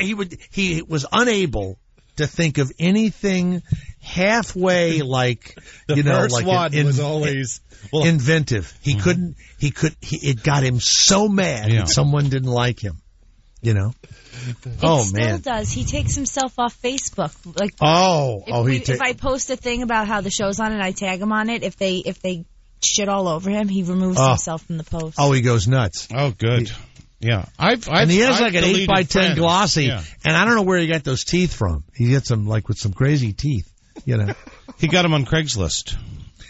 On this date in 1959, Elvis Presley met his future wife, 14-year-old Priscilla Beaulieu. You're listen to this. Pretty cute, baby.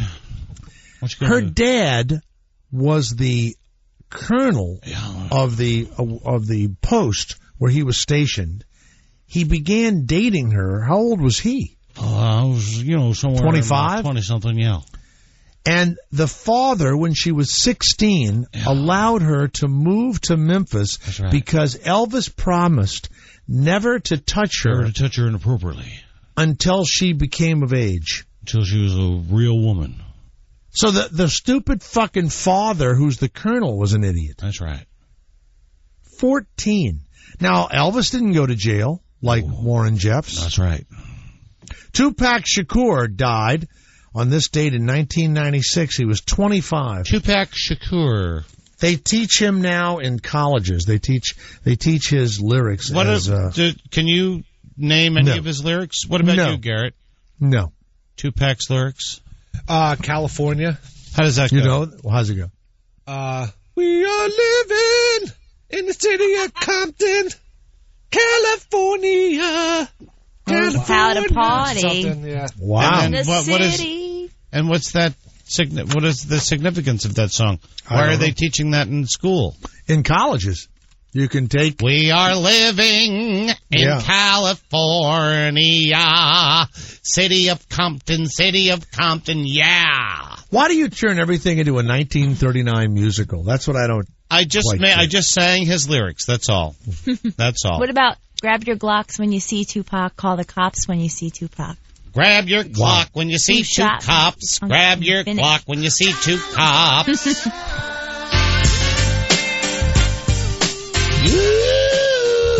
Who shot him, by the way? We don't know still. Biggie Small. No. What's the reason for shooting each other? I don't...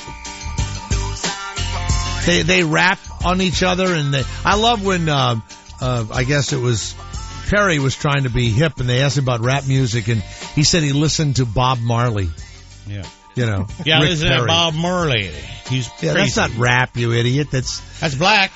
Bob Marley's music is like what you hear on fucking cruises on a what are those drums they beat that are made of steel oil? drums? Steel drums. Steel drums, yeah. Did you ever watch the TV show drums. Spartacus? Oh, I heard something that happened bad. Dead. Andy Whitfield. Andy Williams? 39 years old. I'm not kidding you, Kevin. That bit that you do is so bad, you've got to stop it. No, but it's not funny. It's really bad. I know it's really bad. No, and you know what's... So don't do it here. You don't do it on your stage act. No, so I don't do it here. I know. So don't... It's bad. And it was funny like, in 1958. Mm-hmm. But it's not... I mean, it really isn't. It's ruining the show. Yeah. And stop it. Okay. I'm not joking. I am going to stop. That's it. I know. Just don't... It's like funny for a minute. That's the last time you're going to hear Andy Williams from me again. Why don't you do that shit when you do your webisodes and don't do it here? Yeah, I'm not going to do Andy Williams again. God. Think of something fucking new. Jim Neighbors, I'm not going to mention him. God. No, but do you realize that most of the people that listen to us don't even know the fuck you're talking about? Yeah. You got to be fucking 80 fucking years old to get those. That's right. Jesus Christ. Yeah. Andy Williams' career was over before I got into high school. God. But then they can look up the names and learn something. No, they can't. He's still performing in Branson. Well, good. Andy Williams. Well, no one gives a shit. Current. Mm-hmm.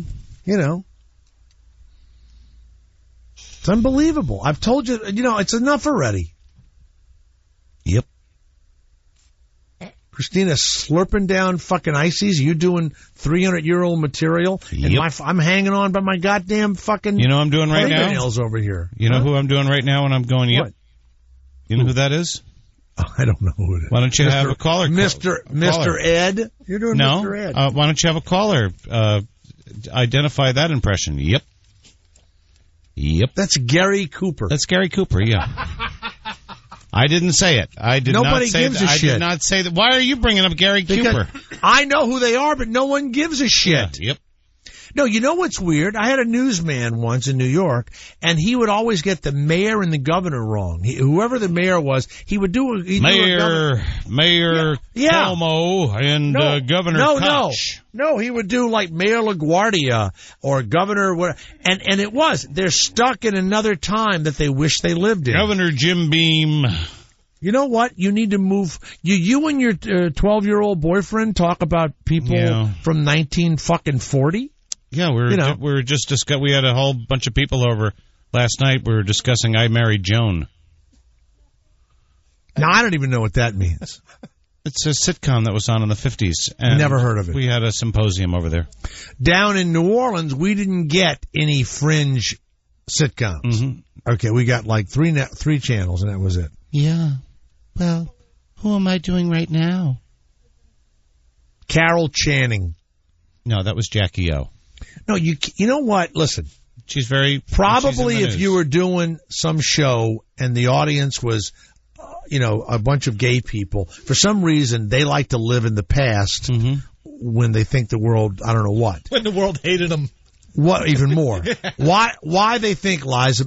First of all, gay people should be, and I mean this, they should be held accountable for keeping people's careers like Liza Minnelli's active. Liza Minnelli was just on Joy Behar the other night, okay? She's terrible. She's been terrible for 20 9/11. fucking years. No, but they ought to, they ought to be... If it wasn't for gay people, she wasn't wonderful. She was wonderful. She's a what she did after pill-headed fucking 9/11, nut. Oh, bullshit. when she sang New York, New York, she brought this city back together, Jay Thomas. Yeah. Look. Who else? Liza. Elton John. If it wasn't for this ridiculous... Garrett, give me another person that gays have kept going way past any time they should have had. Oh, man. Oh, my God. You got Bette fucking Midler. Oh, my God. I love Bette Midler. I sang her songs at Carnegie Hall when I was in 5th grade. She's got a show running on Broadway right now. Michael of Ohio, give us something that Kevin Meaney can latch on to here. Michael of Ohio. I'd like to ask him a request if he could do the Abbott and Costello Who's on First bit. Since The other night, I watched Abbott and Costello meet the mummy, you know? Yes. And they were both really old, and they needed the money. It was just horrible. It was like, it'd be like you and I pretending we were Abbott and Costello. It was so sad, you know? God. All right, thank you, Michael. Colleen of Michigan. Yes, Colleen. What other people have the gays kept popular way past their prime? Barbara Streisand. You got it. Oh, please. Barbara Streisand has a new album out, okay? Which sucks. Well, that's too bad. No, what it doesn't suck. What about Madonna? I agree. She should hang it up. Well, what Madonna did the other day about hydrangeas, she brought down the whole hydrangea industry. I guess you don't know about that, Jay. What? You mean the plant, the hydrangea? Yeah, she goes, somebody gave her a hydrangea, and she goes, I absolutely despise hydrangeas. Oh. And that was caught on audio and video. Well, that's all. She's a cunt. Well, there you go. Yeah. You know, on that, well, we'll be right. Wait a second. Yeah, we'll be right back.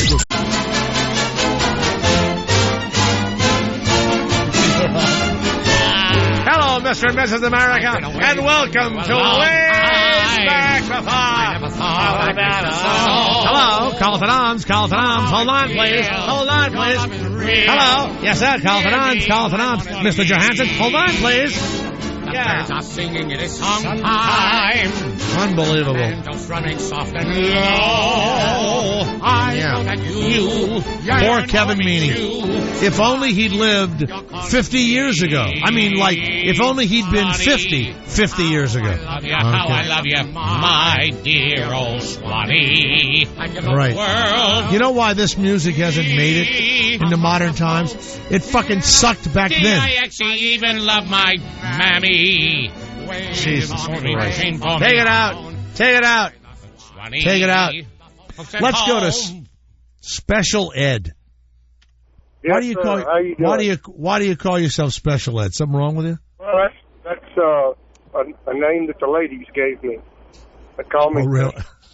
So my name's Ed, and the ladies just call me Special Ed. Oh, I thought it was something you got in school. You know? No, I called because you were talking earlier. I was on listening to your program there. Yeah.